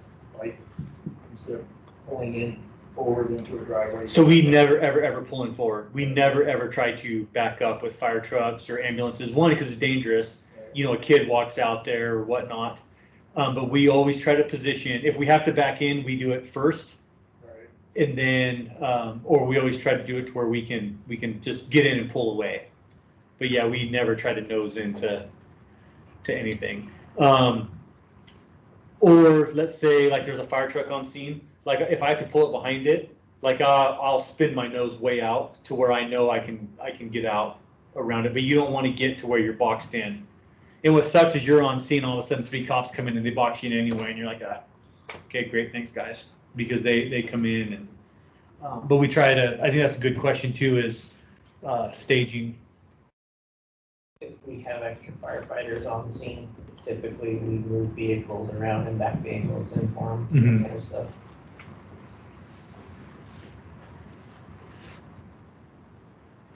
Okay, you guys know your sample history. Again, sometimes you guys, there's people, let's go back. We have a gentleman in Joseph he bumped his nose the other day. Talking to him, you would think he was just right as rain. He was great, could answer everything. You talk to his son and the caregiver there, like he has severe dementia. So you might have to ask him more than your AVPU date time. You have to ask him maybe some more complicated questions to really get where they're at mentally.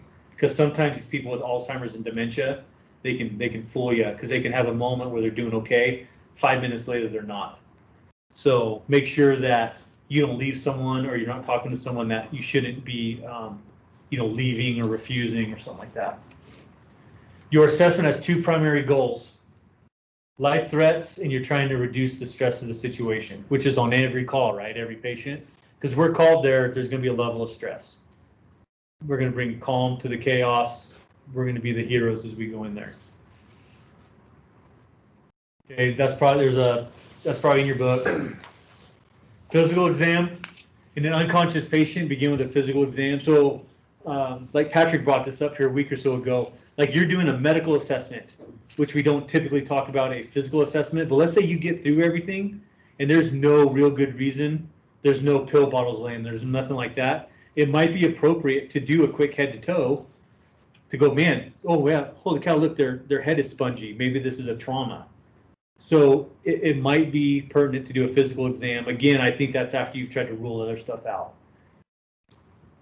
A conscious patient may not respond to your questions. Why is that? Someone's sitting there, eyes open, talking or breathing, but they're not listening to your questions, they're not answering. Why might they be doing that? Stroke. So they have expressive aphasia. In their head, they're trying to answer you, but it doesn't come out. Good. What else? Zoning out. Zoning out.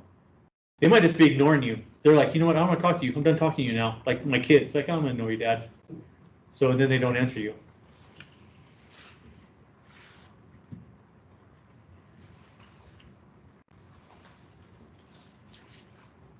Paul, I see that, but I'm not going to say that one.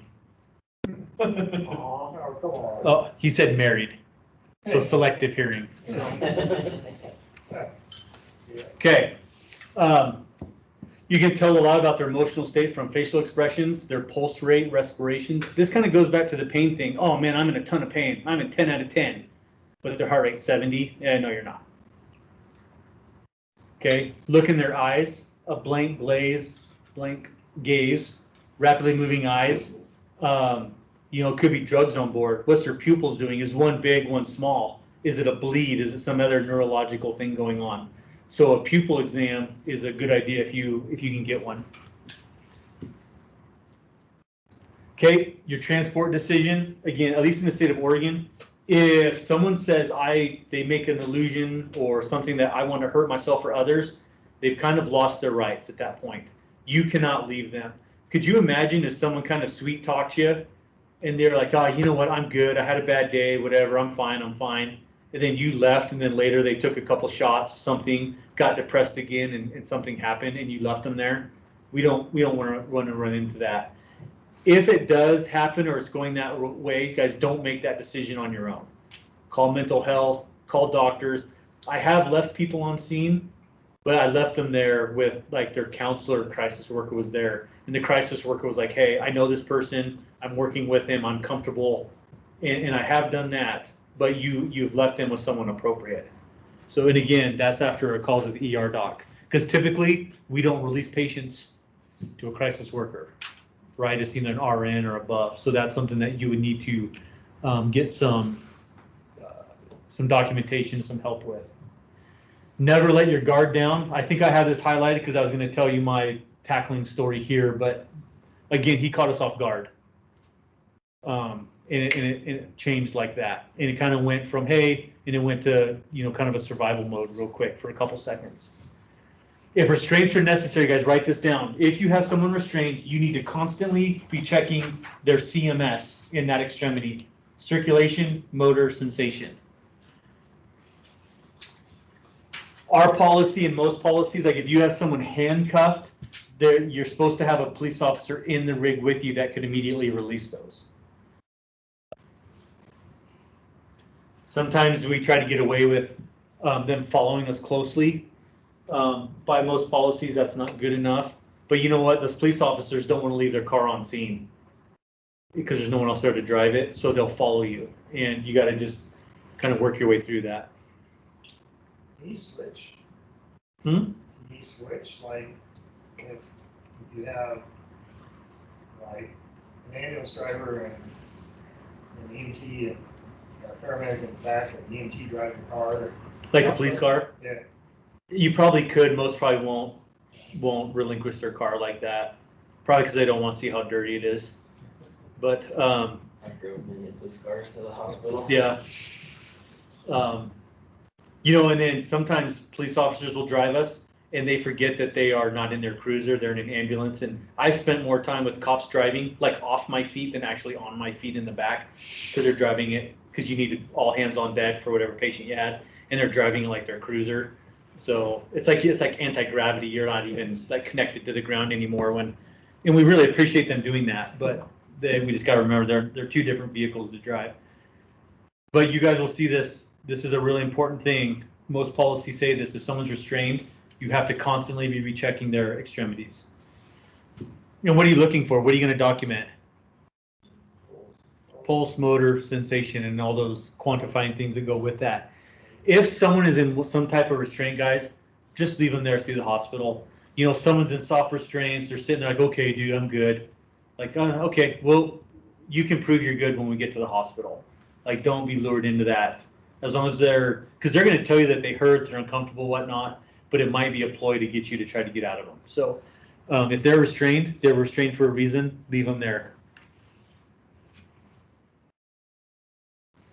Okay, interventions, you guys, less is more. Sometimes there's very little that we can do. All we can do is just be empathetic, compassionate, and try to diffuse the situation.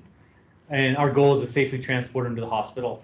At least in Oregon, in ER is our destination. We typically don't take someone because they're just not out there. We don't take someone to an acute psychiatric facility. One, a lot of those places won't take them until they get cleared medically.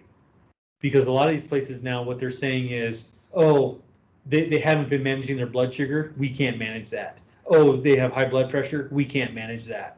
So they have to get cleared by an ER or physician or something before they go to these other tertiary centers. So typically we don't take them straight there. Okay, if you think they need sedated, obviously that's an ALS skill, and you would want to request this as soon as possible. Okay, give them advance warning. We don't necessarily have one here, but other hospitals have like padded room, literally padded rooms, mattress room, where they don't have the telephones and the beds and oxygen stuff in there. It's a safe place for someone who might be going through psychosis or whatnot to go into this room safely, but they might need to, get it ready, get more staff. If you're going to a big facility, you're going to Emmanuel. Like Emmanuel literally has its own police force. They'll send the police down, to help with that type of stuff. If restraints are used, where and what type. And again, you guys, on these, we want to document really well. So acute psychosis. Psychosis is a state of delusion in which the person is out of touch with reality. So mind-altering substances, intense stress, delusional disorders, schizophrenia. The ones I've seen with this is stress. Like they had one too many things. and they kind of, I hate to use the word snap, but they just had a bad day, and now their coping mechanisms has failed.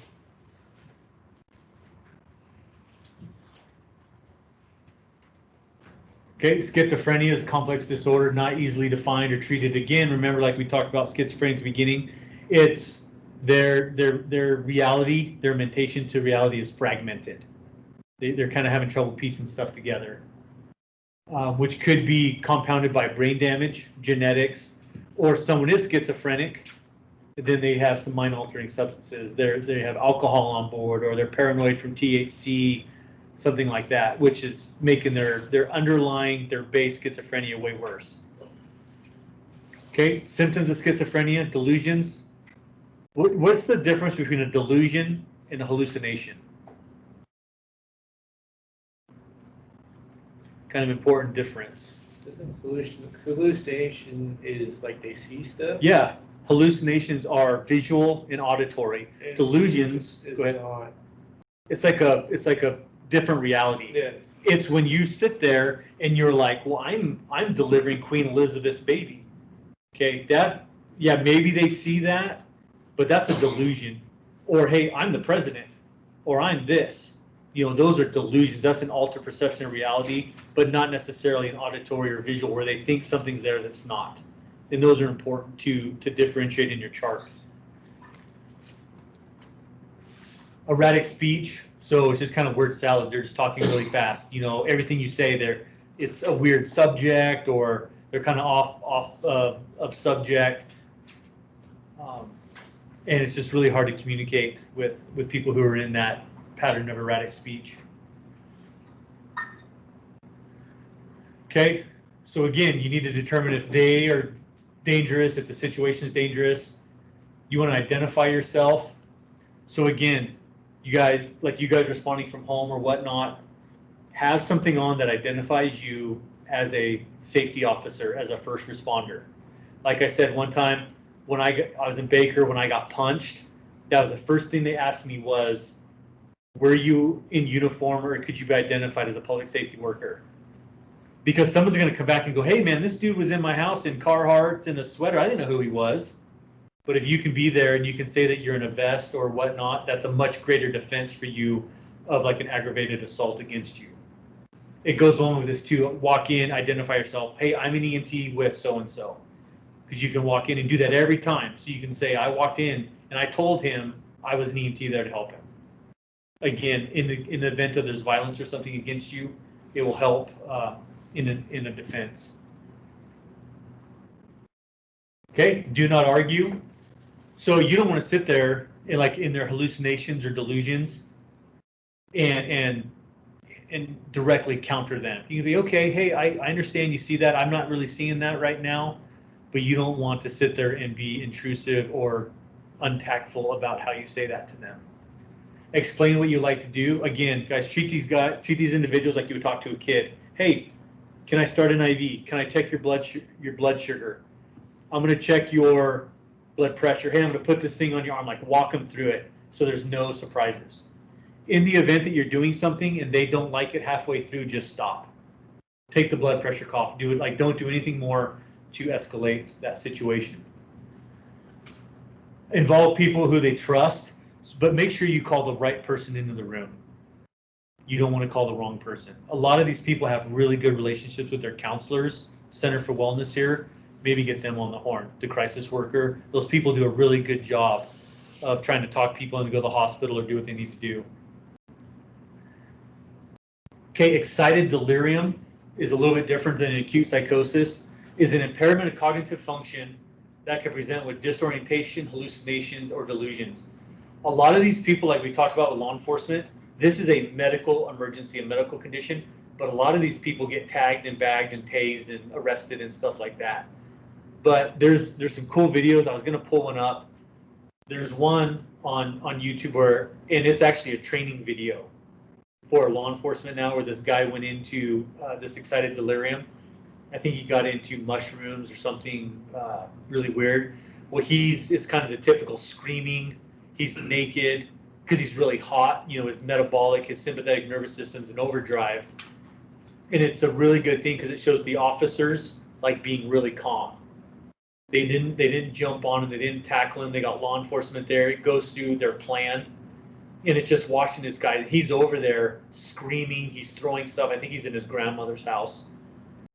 And maybe we can find it, if you guys can find it, but it's on YouTube. Like, put in excited delirium, it's probably one of the first ones. And you watch this whole thing of this guy freaking out.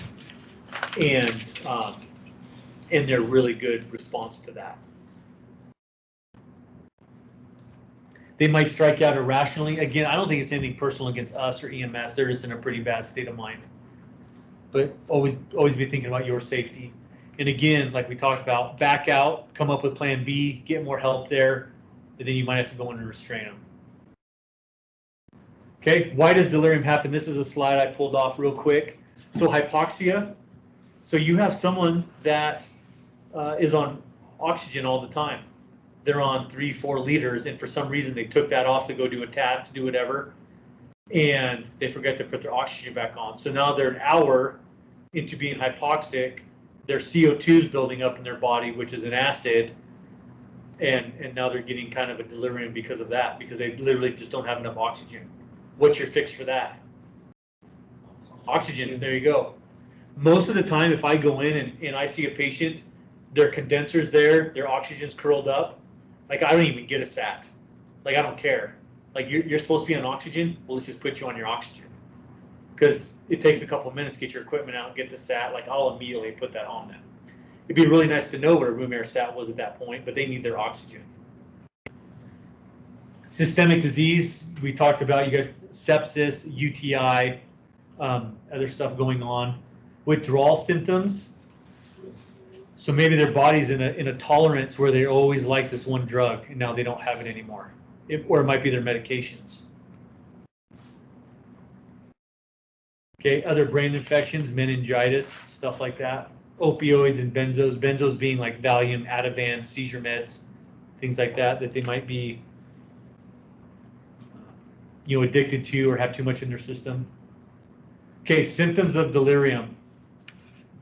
Hyperactive, irrational behavior. Again, if you guys can find that video, and you'll know what I'm talking about. The guy's like 140 pounds, long hair, and he's running around screaming, talking about eating meat and apologizing to cows and throwing stuff and whatnot. Vivid hallucinations, hypertension, tachycardia, diaphoresis, and dilated pupils. Those last 4 things there, what is being activated with them? What is in high gear? Heart. Fight or flight. Their sympathetic response is in high gear. Yep. Again, goes back, we want to be calm, supportive, approach the patient slowly, respectfully. So to me, this is really important. We always want to come out the hero. We always want to be the calm one. Is it going to be the patient that comes back and apologizes or recognizes us for that? Probably not, but who's it going to be? It's going to be the family. It's going to be the witness. It's going to be the people when all this comes down and they're down there talking about it over coffee. You want them to say, those EMTs were awesome. They were patient and calm, and those are the stories that we want spoken about us. Not, man, those guys were jerks. They were yelling at him. They just jumped on him. They skinned his knee. And not only that, they're probably not just watching you. What else are they doing? They're recording it. Yeah. So we always need to be the heroes, be the voice of calm, bring calm to the chaos. Because it's probably not the patient, but it's the other people who are watching.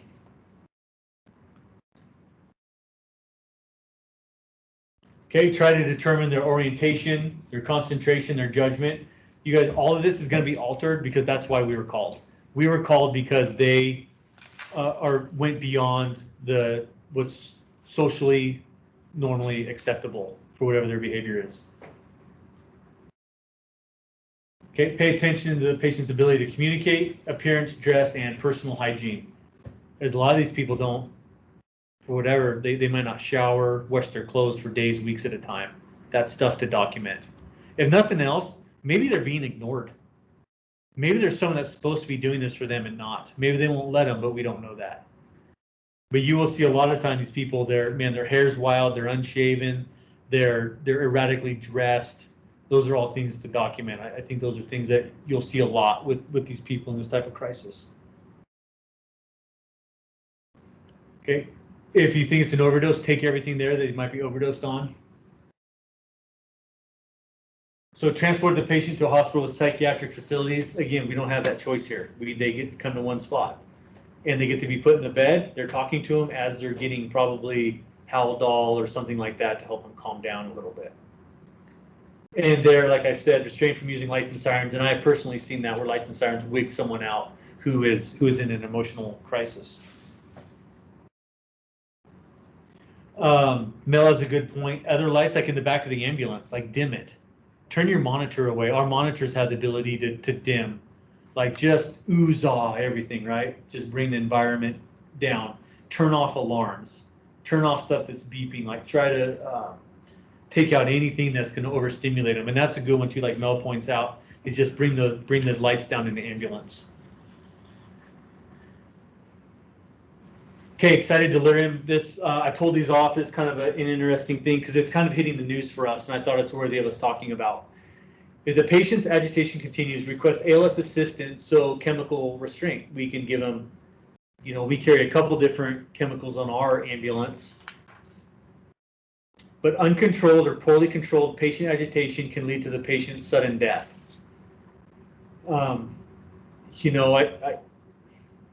There's the big one, right? That happened here recently, Trevon, in Detroit.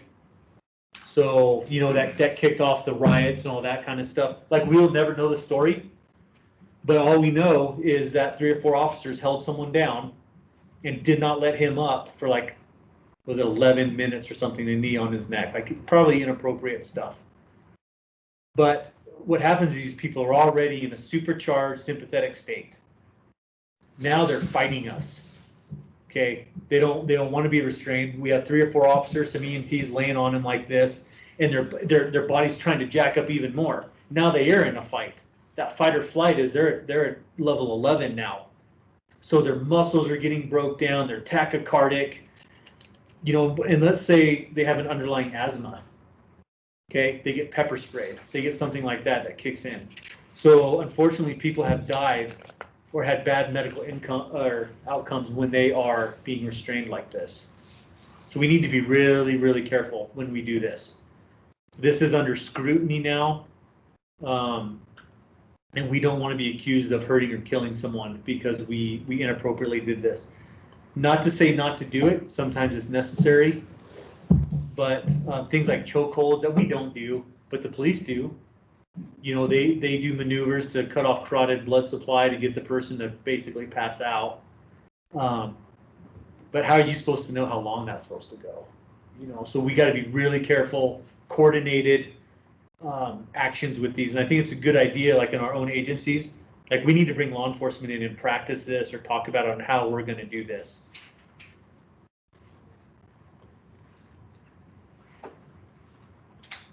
Oh, George Floyd. Thank you. It was George Floyd that, kicked off all this stuff. And again, we don't know all the details. We don't know his underlying medical history, and we don't know what type of restraint they put on, but we do know that a man died in police custody. Here is another one that's really interesting. It was kind of over and done with, kind of a sad deal, but it's getting brought up to light. So Elijah, if that's Jovan McLean. So in Colorado, he was placed in a chokehold and then was sedated by paramedics. When you guys, this is really interesting one. There's no test or nothing on this, but I encourage you to look this up because EMS and law enforcement restrained this kid, and he died in that custody. The really important thing there that you will see the last line is that he was given ketamine, which is a very common sedation med in these instances. However, ketamine is absolutely contraindicated in schizophrenia because think of ketamine like it's the same family as PCP. But when you read this, and again, I'm just telling you what I read, and who knows who put what out there. Here's this kid, and I don't know if I have a picture of him or not. When you look at him, he looks like he's about 120 pounds. He was an introvert. He was a massage therapist. He liked art. Never been arrested. Never had a police interaction. and he would get cold. He liked to stay home, didn't do a lot. He was like this gentle little kid. Well, he goes to the store or something. It's August, right? See, August 30th. So you just, wherever you're at in the United States, it's probably warmer. But he was wearing a ski mask. But his family's like, listen, he gets cold. He weighs 120 pounds. He was cold. And people were calling in going, listen, there's this kid walking down the street with a ski mask who's like waving his arms, dancing, or like acting erratic. Like, we don't think he's dangerous. We don't see a weapon, but someone needs to go check him out. So 2 or 3, 4 police officers come. They try talking to him. He does not respond. So they tackle him. And he's put in a chokehold. And if you guys look this up, which again I encourage you to do, there's audio of him saying, guys, I'm sorry. I'm an introvert. I don't know what's going on. You guys, I can't breathe. Please let me up. I respect you. I'm not doing nothing wrong. Like, he's talking to them and they're still holding him down. EMS comes in and we're kind of like, whoa, what's going on? The cops are like, he's wild. You got to sedate him. Oh, okay. They go up and they give this kid, probably they give him ketamine. And so then later through the course of this, I don't know if it was that night or next day, he goes into cardiac arrest and he dies. The family's like, and I have this line here, is what we see and perceive really what is going on? We should always be asking why. What the family speculates is that this kid was maybe autistic, okay? He's cold, he's an introvert, not a good communicator, but he was walking down with a ski mask with earbuds in. So what they think, he was walking down the street. For those of you who can't see, I'm dancing, okay? He's waving his arms, he's dancing to the music, he's bebopping down the street. He's not listening to commands from the police who pulled up behind him because he's got earbuds in. And they're like, the dude, he was probably just dancing. Even the witnesses that called in were like, this kid doesn't look dangerous. We just want him checked out. So everyone is, so everyone's kind of putting fault on the police officers on, you know, why this kid died. And so then the EMS comes up, and when I bring this up is because EMS is being blamed for the ketamine, for the sedation. So the cops are like, it wasn't us. He was alive till those paramedics gave him that. And then the paramedics are like, well, we just showed up and wanted to help. You know, we were being told this kid was doing this, so we gave him a very appropriate drug, and he died. But again, if you guys just look at the picture of this kid, you will go like, this kid is not going to do this. He's in a suit and tie. Of course, it's the picture they want you to see, but you can tell he weighs 120 pounds. And everyone is like, he's a gentle giant, you know, and they found earbuds, he was in a ski mask, and it was just because of his personality. So again, is what we see or what we think we see really what's going on? Again, in this case, we'll never know, but I thought it was a good topic of conversation that this poor kiddo got stuffed and tagged and shot, and he's consequently died, when maybe coming around to the front of him, trying to engage him, seeing where his, like we just talked about, back here one, seeing what their ability to communicate is. What is their AF2 scale? Are their eyes tracking? Are they able to communicate? You know, let's try to get a good picture, a good story before we go down some of these more aggressive roads.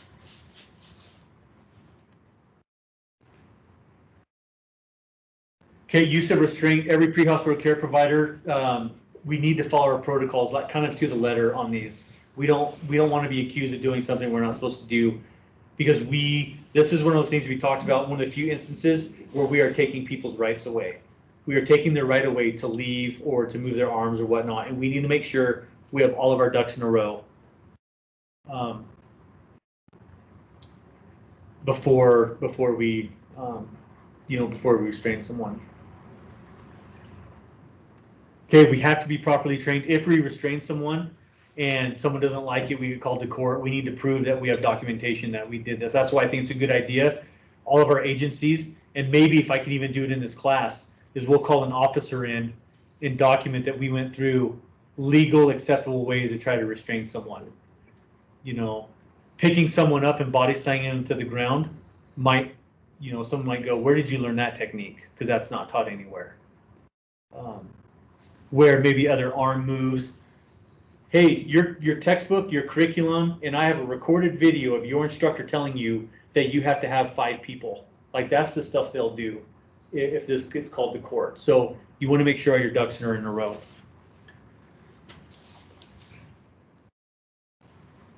Okay, you can only use restraints to protect you, protect them, protect someone else. So looking at that gentleman there, what is an immediate danger that he could do right now? What could he do to inflict harm? Bite. He could bite, spit, yep. They're trying to restrain him. There's no one on his head, so he has full range of his head. We don't know what his legs, is there someone sitting on his legs, are they restrained, whatnot. Seatbelt buckles, you know, people will wiggle out of that. So again, make sure you have the right people, the right equipment. Body fluid too, I think one of the first ones I was on was in more of a clinical setting, but I was more focused on the patient who's naked, and we go in there, and next thing I know, my leg is going all sorts of ways, and I look down and there's blood, body fluid, feces, which you purposely did before you came in, so you would slip and fall, so you could jump on top of you. So you lose your footing. You lose your footing, next thing you know, you're rolling around, and you know, they're calling the nurses upstairs to do all sorts of blood tests on me. So. Yeah, hepatitis and all that. Thank goodness we don't have a jail or prison here, but when I worked in Baker, we had a jail and a prison, and we'd go to people who were covered, they cover themselves in poop, or for that type of stuff, they'd throw it, things like that. So thank goodness we don't have facilities like that here. And again, guys, always get help, get law enforcement, get the doc on the phone every time. Because we shouldn't be making these decisions by ourselves unless we can't. And whatever decision you make sure that you can back it up. So I threw this picture in there, so you're going to restrain this person, or maybe not. Maybe this guy sweet talked you like I almost had the other day. Gonna put him back there, hey, nice easy trip in, I won't do nothing. We're gonna put him in the back. Like what could happen in the back of the ambulance? It's you and them. They could grab something. What is back there that they could grab? Yeah, oxygen bottles, fire extinguishers, needles, drugs, syringes, things like that. What do you guys all carry when you walk into a scene? What is on you? What's around your neck? What's in your bags? What weapons do you guys walk into every scene with? Yep, Scissors. pocket knife, scissors, stethoscope around your neck. Guys, don't carry your stethoscope around your neck. It's too easy for someone to reach up and grab it, and now they have control of you. So please don't have your stethoscopes around your neck. But right, we put them in this environment. Usually there's one person in the back, and we just hope that they aren't lying to us and that they're going to be compliant and whatnot. Or he was fine with it and put the shoulder straps over. Right. Got stressed out, claustrophobic, and went, nope, changed my mind. And you got him in the back, and you're like, well, we're hitting the road, dude. Maybe you're even driving. And again, when I was looking this up, I found several case reviews where EMTs got punched, people jumped out, stuff like that, because transport was initiated when it probably shouldn't have been. Okay, you guys will know when you're going to have to restrain someone. They've cut themselves, they're going to hurt other people, they're erratic, they're manic, whatnot. You just got to you got to come up with a game plan and make sure you have enough people there to do it. Again, if you haven't wrote it down, write it down. You need at least 5 people for the curriculum. 1 on each extremity, 1 for the head. And only use the amount of force necessary. Like I said, I think cops, probably rightly so, because they work alone a lot. If they go hands-on, they are 100% engaged until that person's subdued. Maybe with 5 people, we don't necessarily need to do that. One thing I've seen, as soon as someone's sitting there, they're erratic, a lot of people get the wind knocked out of their sails when 4 people have grabbed them. Some people want to fight, they want to struggle, but a lot of people kind of go, all right, you win. I wanted to bluff you up to this point. And some people will do that as well. Most hospitals will have something called all-male assistance, where they try to get as many guys there. Yeah. And it's not a sexist thing, but you see a lot of big guys standing around. Most likely it will de-escalate the situation. Mm-hmm. The ones I've heard, they call it, at least the facilities I've worked at, they call it Dr. Strong. We need Dr. Strong to a certain area, which means that response needs to go because there's something like that happening.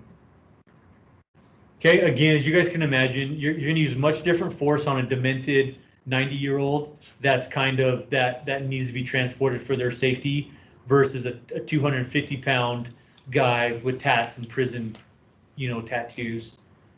Even 5'6" guys might not be enough for that individual, and you'll need to size that up.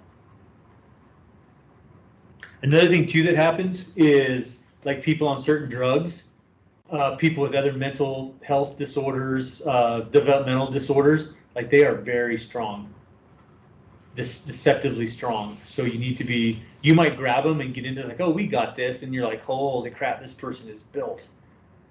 And people on PCP, some of those other drugs, you guys have heard the stories of them getting shot 22 times. They're dead. They just don't know they're dead yet, and they're still walking towards the cops, but they just keep getting shot because those drugs are doing incredible things to their mentation of their body. Okay, again, always talk them through it. Hey, here's what we're doing. Stop resisting. We're going to put some restraints on you.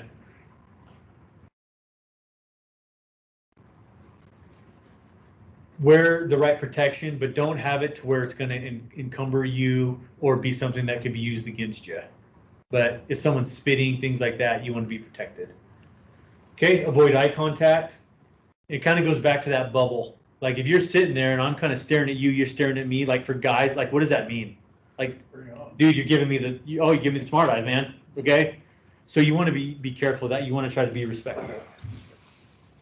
Okay, we want to do arms and legs. Obviously, you don't want to restrain someone where they can still kick at you. Okay, monitor for vomiting, area obstruction. We never, ever, ever, ever put someone on their belly. We never, ever, ever put someone in a prone position on their side or, restrained, kind of like it showed, but maybe head elevated in case they vomit, stuff like that. Back in the beginning of EMS, when they do this, man, they'd sandwich people between backboards. They put them in split stretchers upside down, stuff like that. But too many people lost their airway. We couldn't control their airway. So we have to be careful that we don't do anything that's going to make them compromise their airway, their respirations.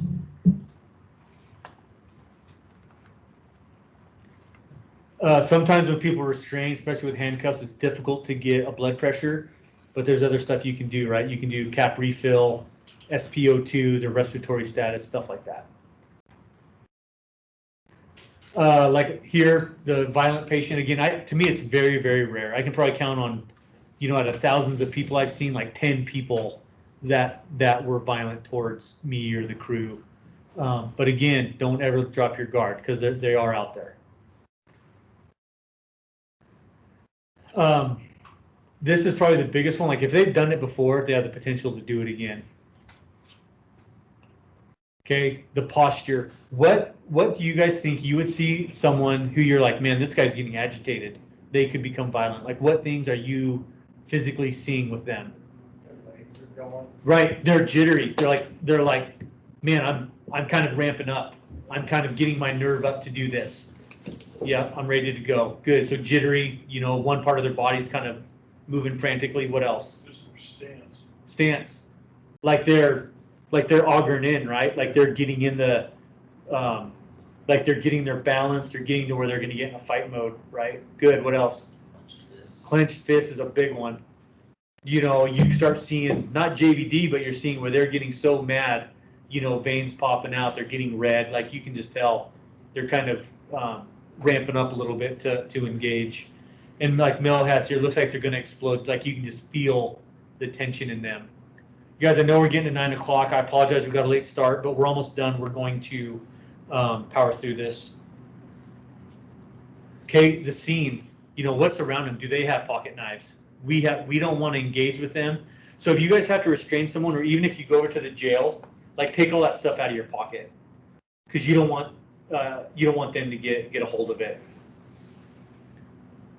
Okay, what kind of speech are they using? Is it that erratic speech? Are they even talking to you?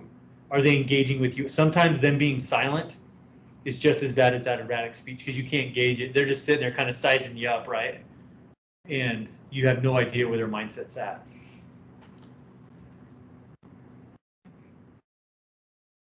Okay, you guys have already tense muscles. They look like they're going to explode. Clenched fist. They're pacing. They're just agitated, like they are ready to go against whatever environment.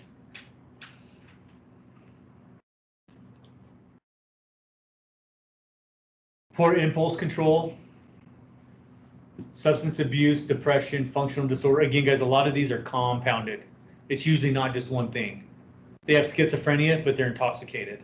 They have bipolar, but they just had a bad thing happen in their life. Like, it's usually not just one thing. It's a combination of things. And it's all going back to coping mechanism and how they're interacting with their environment at that time.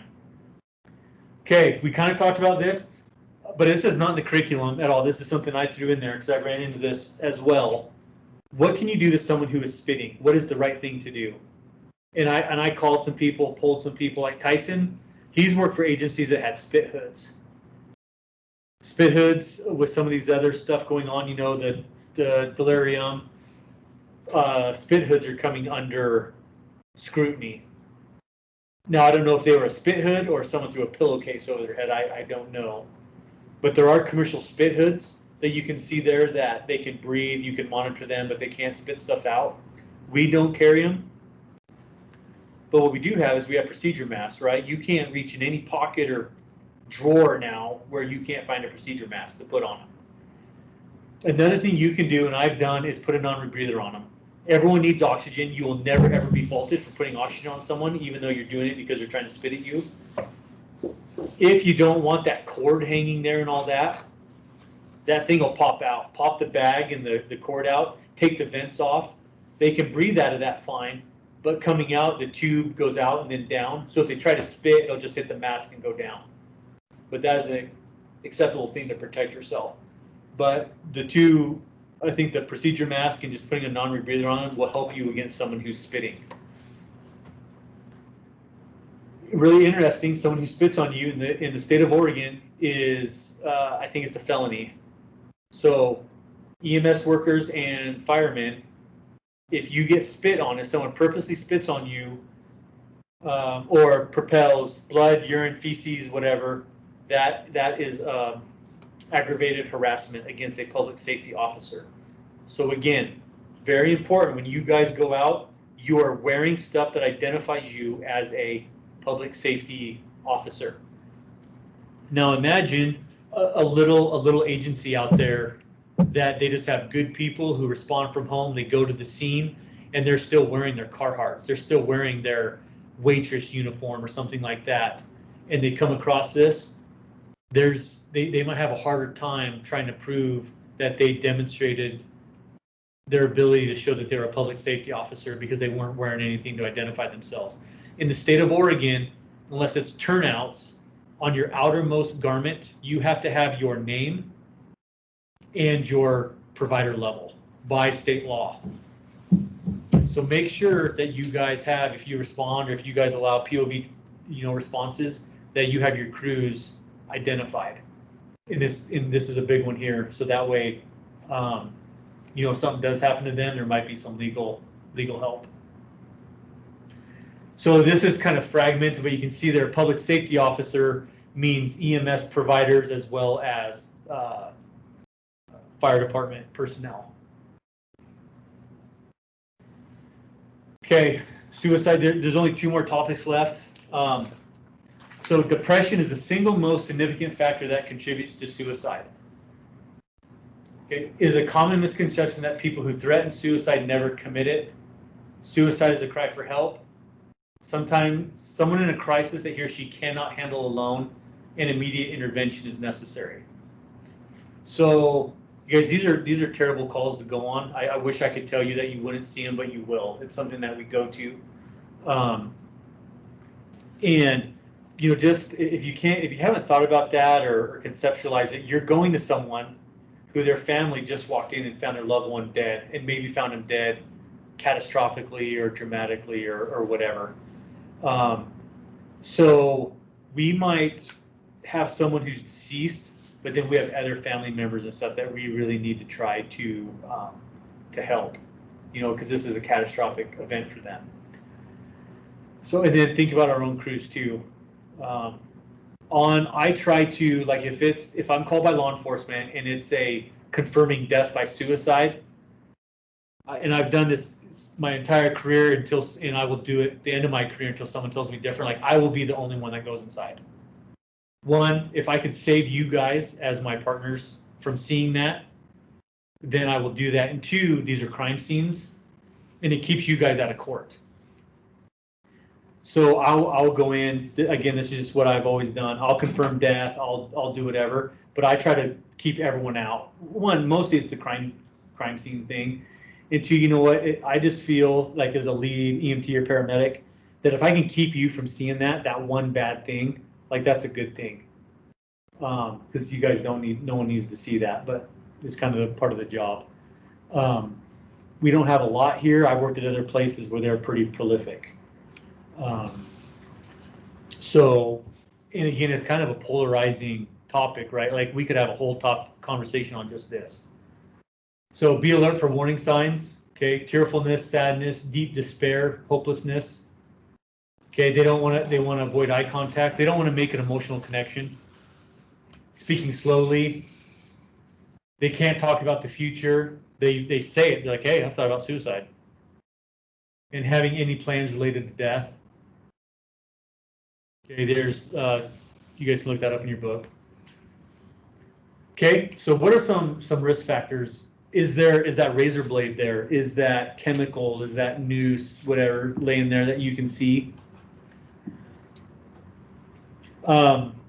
Again, I wasn't on the call, but in Baker, there's a guy that pulled in all of his small yard equipment, his weed eaters, lawnmower, rototiller into his room and fired them all up. And that's how he did it. So is there stuff like this in there running? Is it a chemical suicide? We haven't seen one in quite a while in the United States. I don't think it's something that originated in Japan, but it is where you can go down to Ace Hardware or Safeway and get a couple chemicals, mix very, very small amounts. And you can make your own carbon monoxide, hydrogen, fluoride, things like that. And, people typically do it in their cars. And have you guys seen those announcements where they park a car and they tape it up and they put a placard on the window that says hazmat, I am dead, do not open the doors, call a hazmat team. For the learning experience, I was fortunate enough to go on one of these in Baker, outside of Durkee, and I actually put a class together on it that I've given around.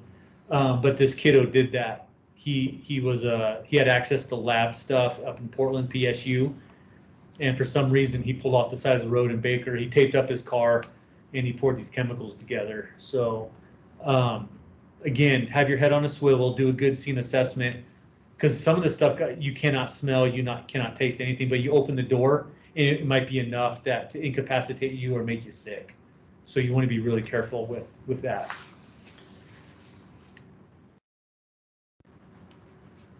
Okay, underlying medical problem, cultural, religious beliefs promoting suicide or not promoting suicide, the other side.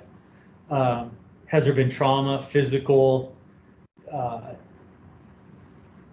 I took a trauma class, it's a couple years ago, but they showed a video of like Afghanistan, one of their insurgents or someone that was implanted with American soldiers, where it showed everything from him getting blown up it was a trauma care class. And I kind of asked, well, what's this guy's prognosis? And the instructor goes, he's probably already committed suicide, because other countries do not have ADA. They don't have ramps and wheelchairs and stuff like that. Like his life would be severely altered from that injury he sustained in battle. So, there's, lots of stuff to consider with that. Like I said, one day, if the right thing, I'd really like to have a conversation.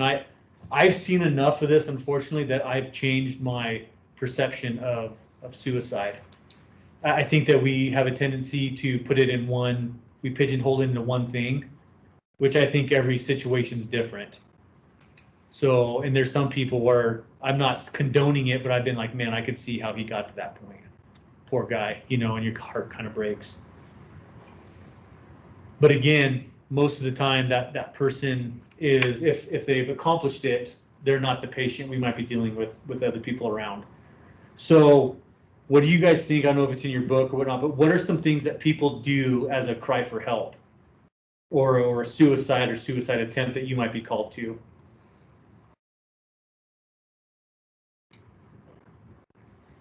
Give away or sell their belongings? No, like physical, like what are they doing?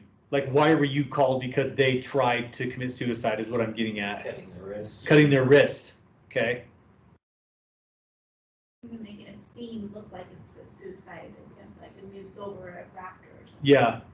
So are they thinking about it? Like, did they throw that over and they're just looking at it like, man, am I going to do this or not? You know, so good. What else?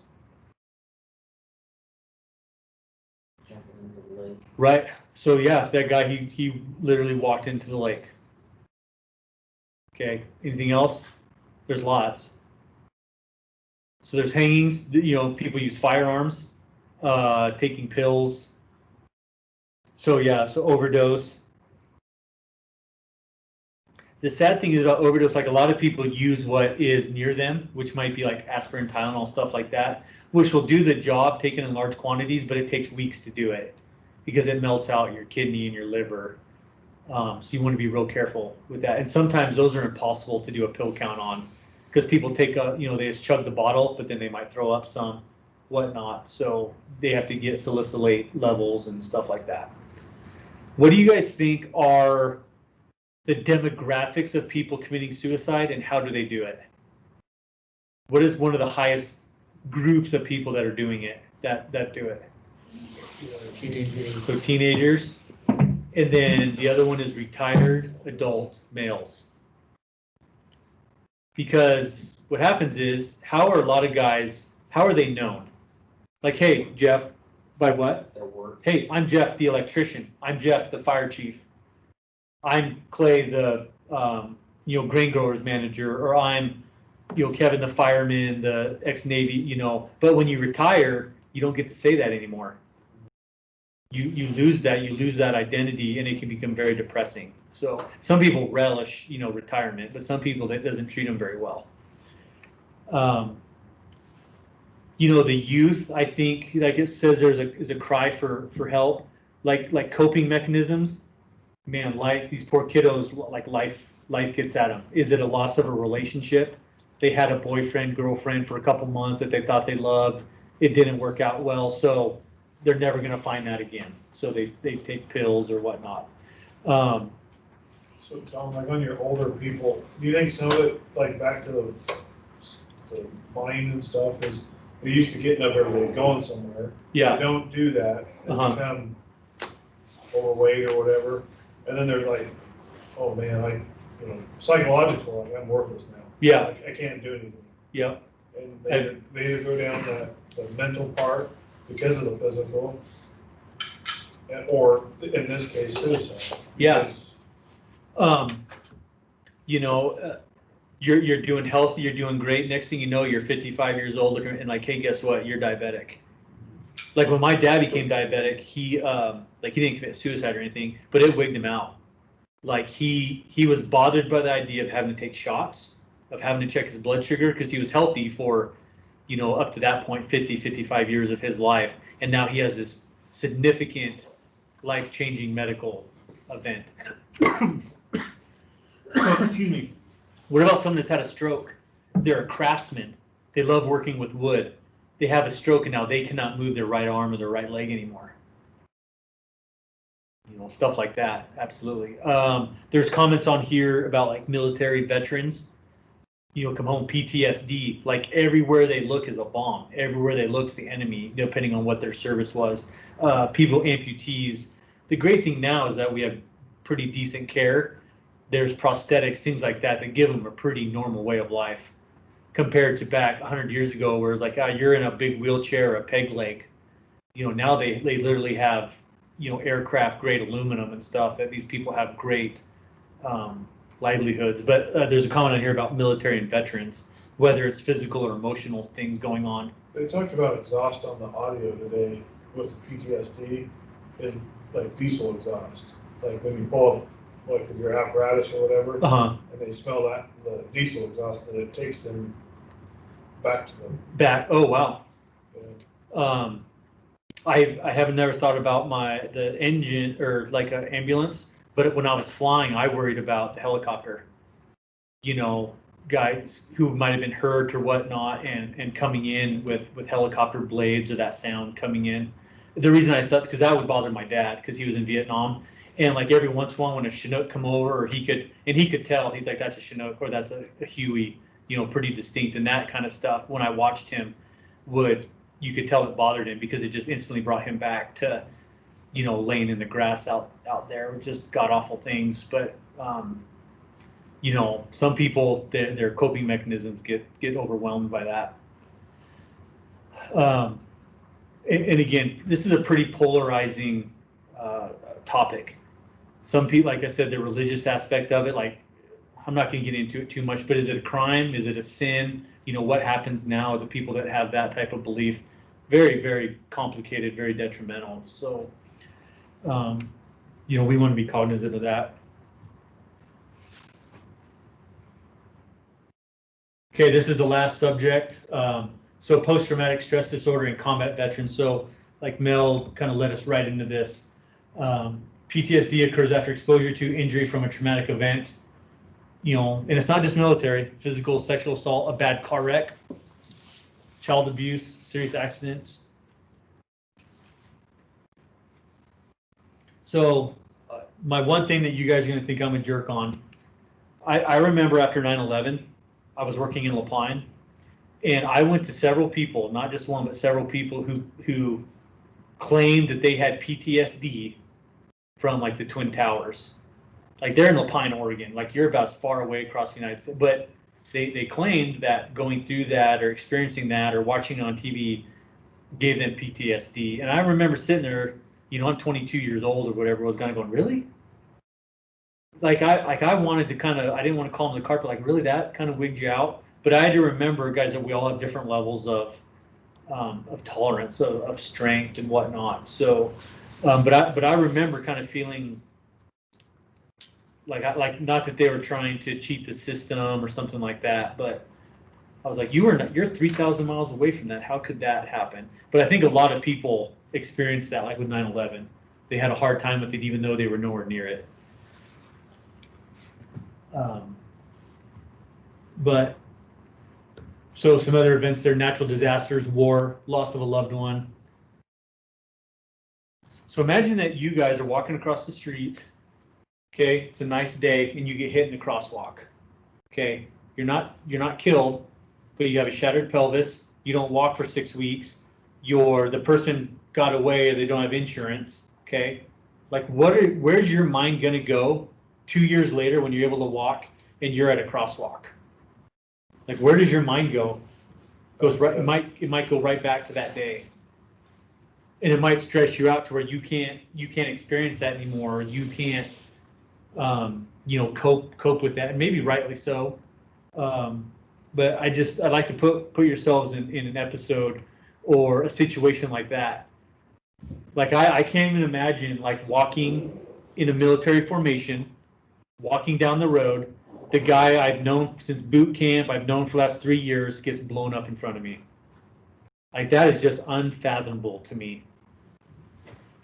You know, and he was walking by that mailbox. You know, what are you going to think if you see a mailbox like that every time? Or the smell, the diesel smell because the Humvee was behind you or whatnot. You know, I can't even fathom that. Like my respect and whatnot for that is immeasurable. But, you know, like I said, it's just what a great sacrifice that a military person did that now they get this the rest of their life. So, you know, and every once in a while we're called to someone that has PTSD or they're having an acute episode of it. So again, guys, it goes back to compassion and empathy and just treating them with the respect that you can. Okay, estimated 7-8% of the general population will experience PTSD. And obviously the military guys and women, where everyone else is running away, those men and women are running into it voluntarily. So obviously they were going to have a little higher incidence. Okay, symptoms of PTSD: helplessness, anxiety, anger, fear. We are not going to diagnose it in the field, but what we're going to see is either an acute exacerbation of it, or it's going to be in their medical history, and it might be complicating what's going on.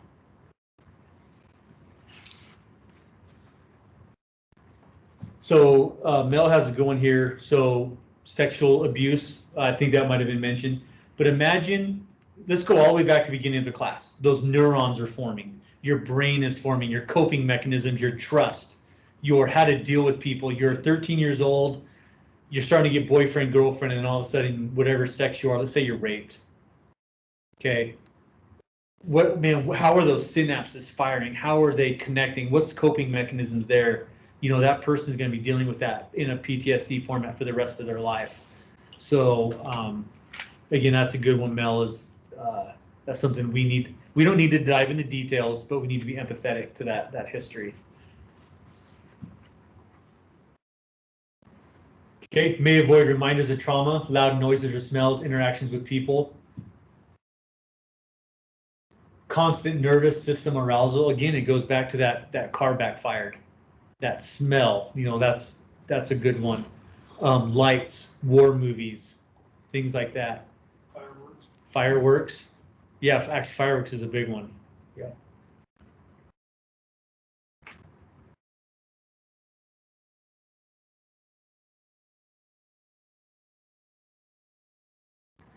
So combat veterans, early heart disease.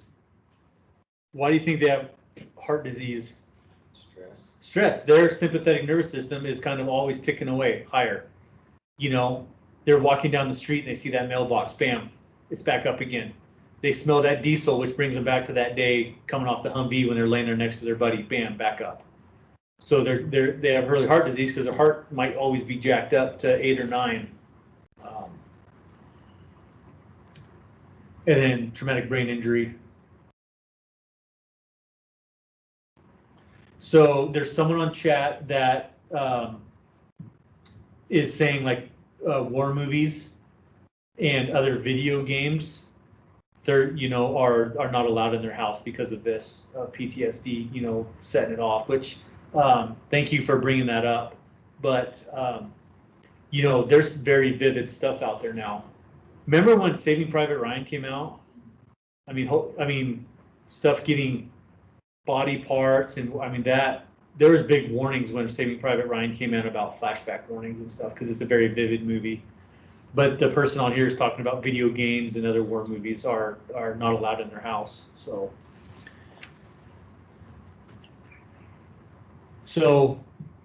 what can you guys do in the environment, in the ambulance, in your communication to help with stuff like this? Just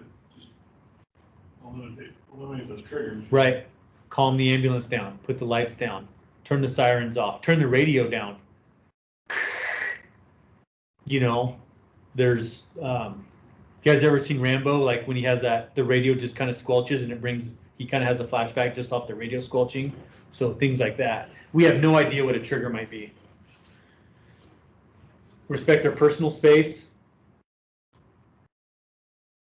Kind of everything that we've talked about. Suicide, limit the number of people. You guys, there's a real good line there. Be calm, firm voice, but we're in charge. And what I mean by that is we are there, we have a duty to try to make the situation better. And however we need to do that. You know, that's why we can be patient, we can be empathetic, but we need to be making tracks in one way, shape, or form to make the situation better. So, you know, however we need to do that. Okay, again, this goes with anyone, make sure there's nothing they can use as a weapon.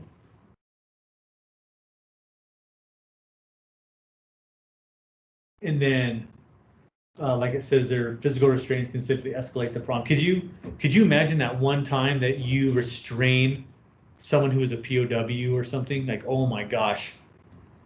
Like I'd probably quit. Like that's not why I'm here. I can't believe I put them through that. So, you know, be thinking about that stuff. Okay, legal considerations. You guys, we're dealing with people who can't rationalize maybe. We're gonna have to restrain them. Just have your ducks in a row. Try to get their confidence and try to get them to consent. Hey, maybe you don't get a signature, but maybe they nod and they sit on your gurney. Like that's good enough. Get them wrapped up and get going, but just document the heck out of it. Most of the time, unless it's like a hypoglycemia or something like that, the best thing you can do is just call and get them to the hospital.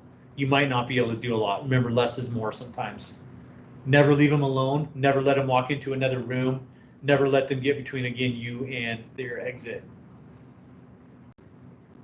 Try to get consent. And again, guys, these can be really complicated. Get law enforcement there.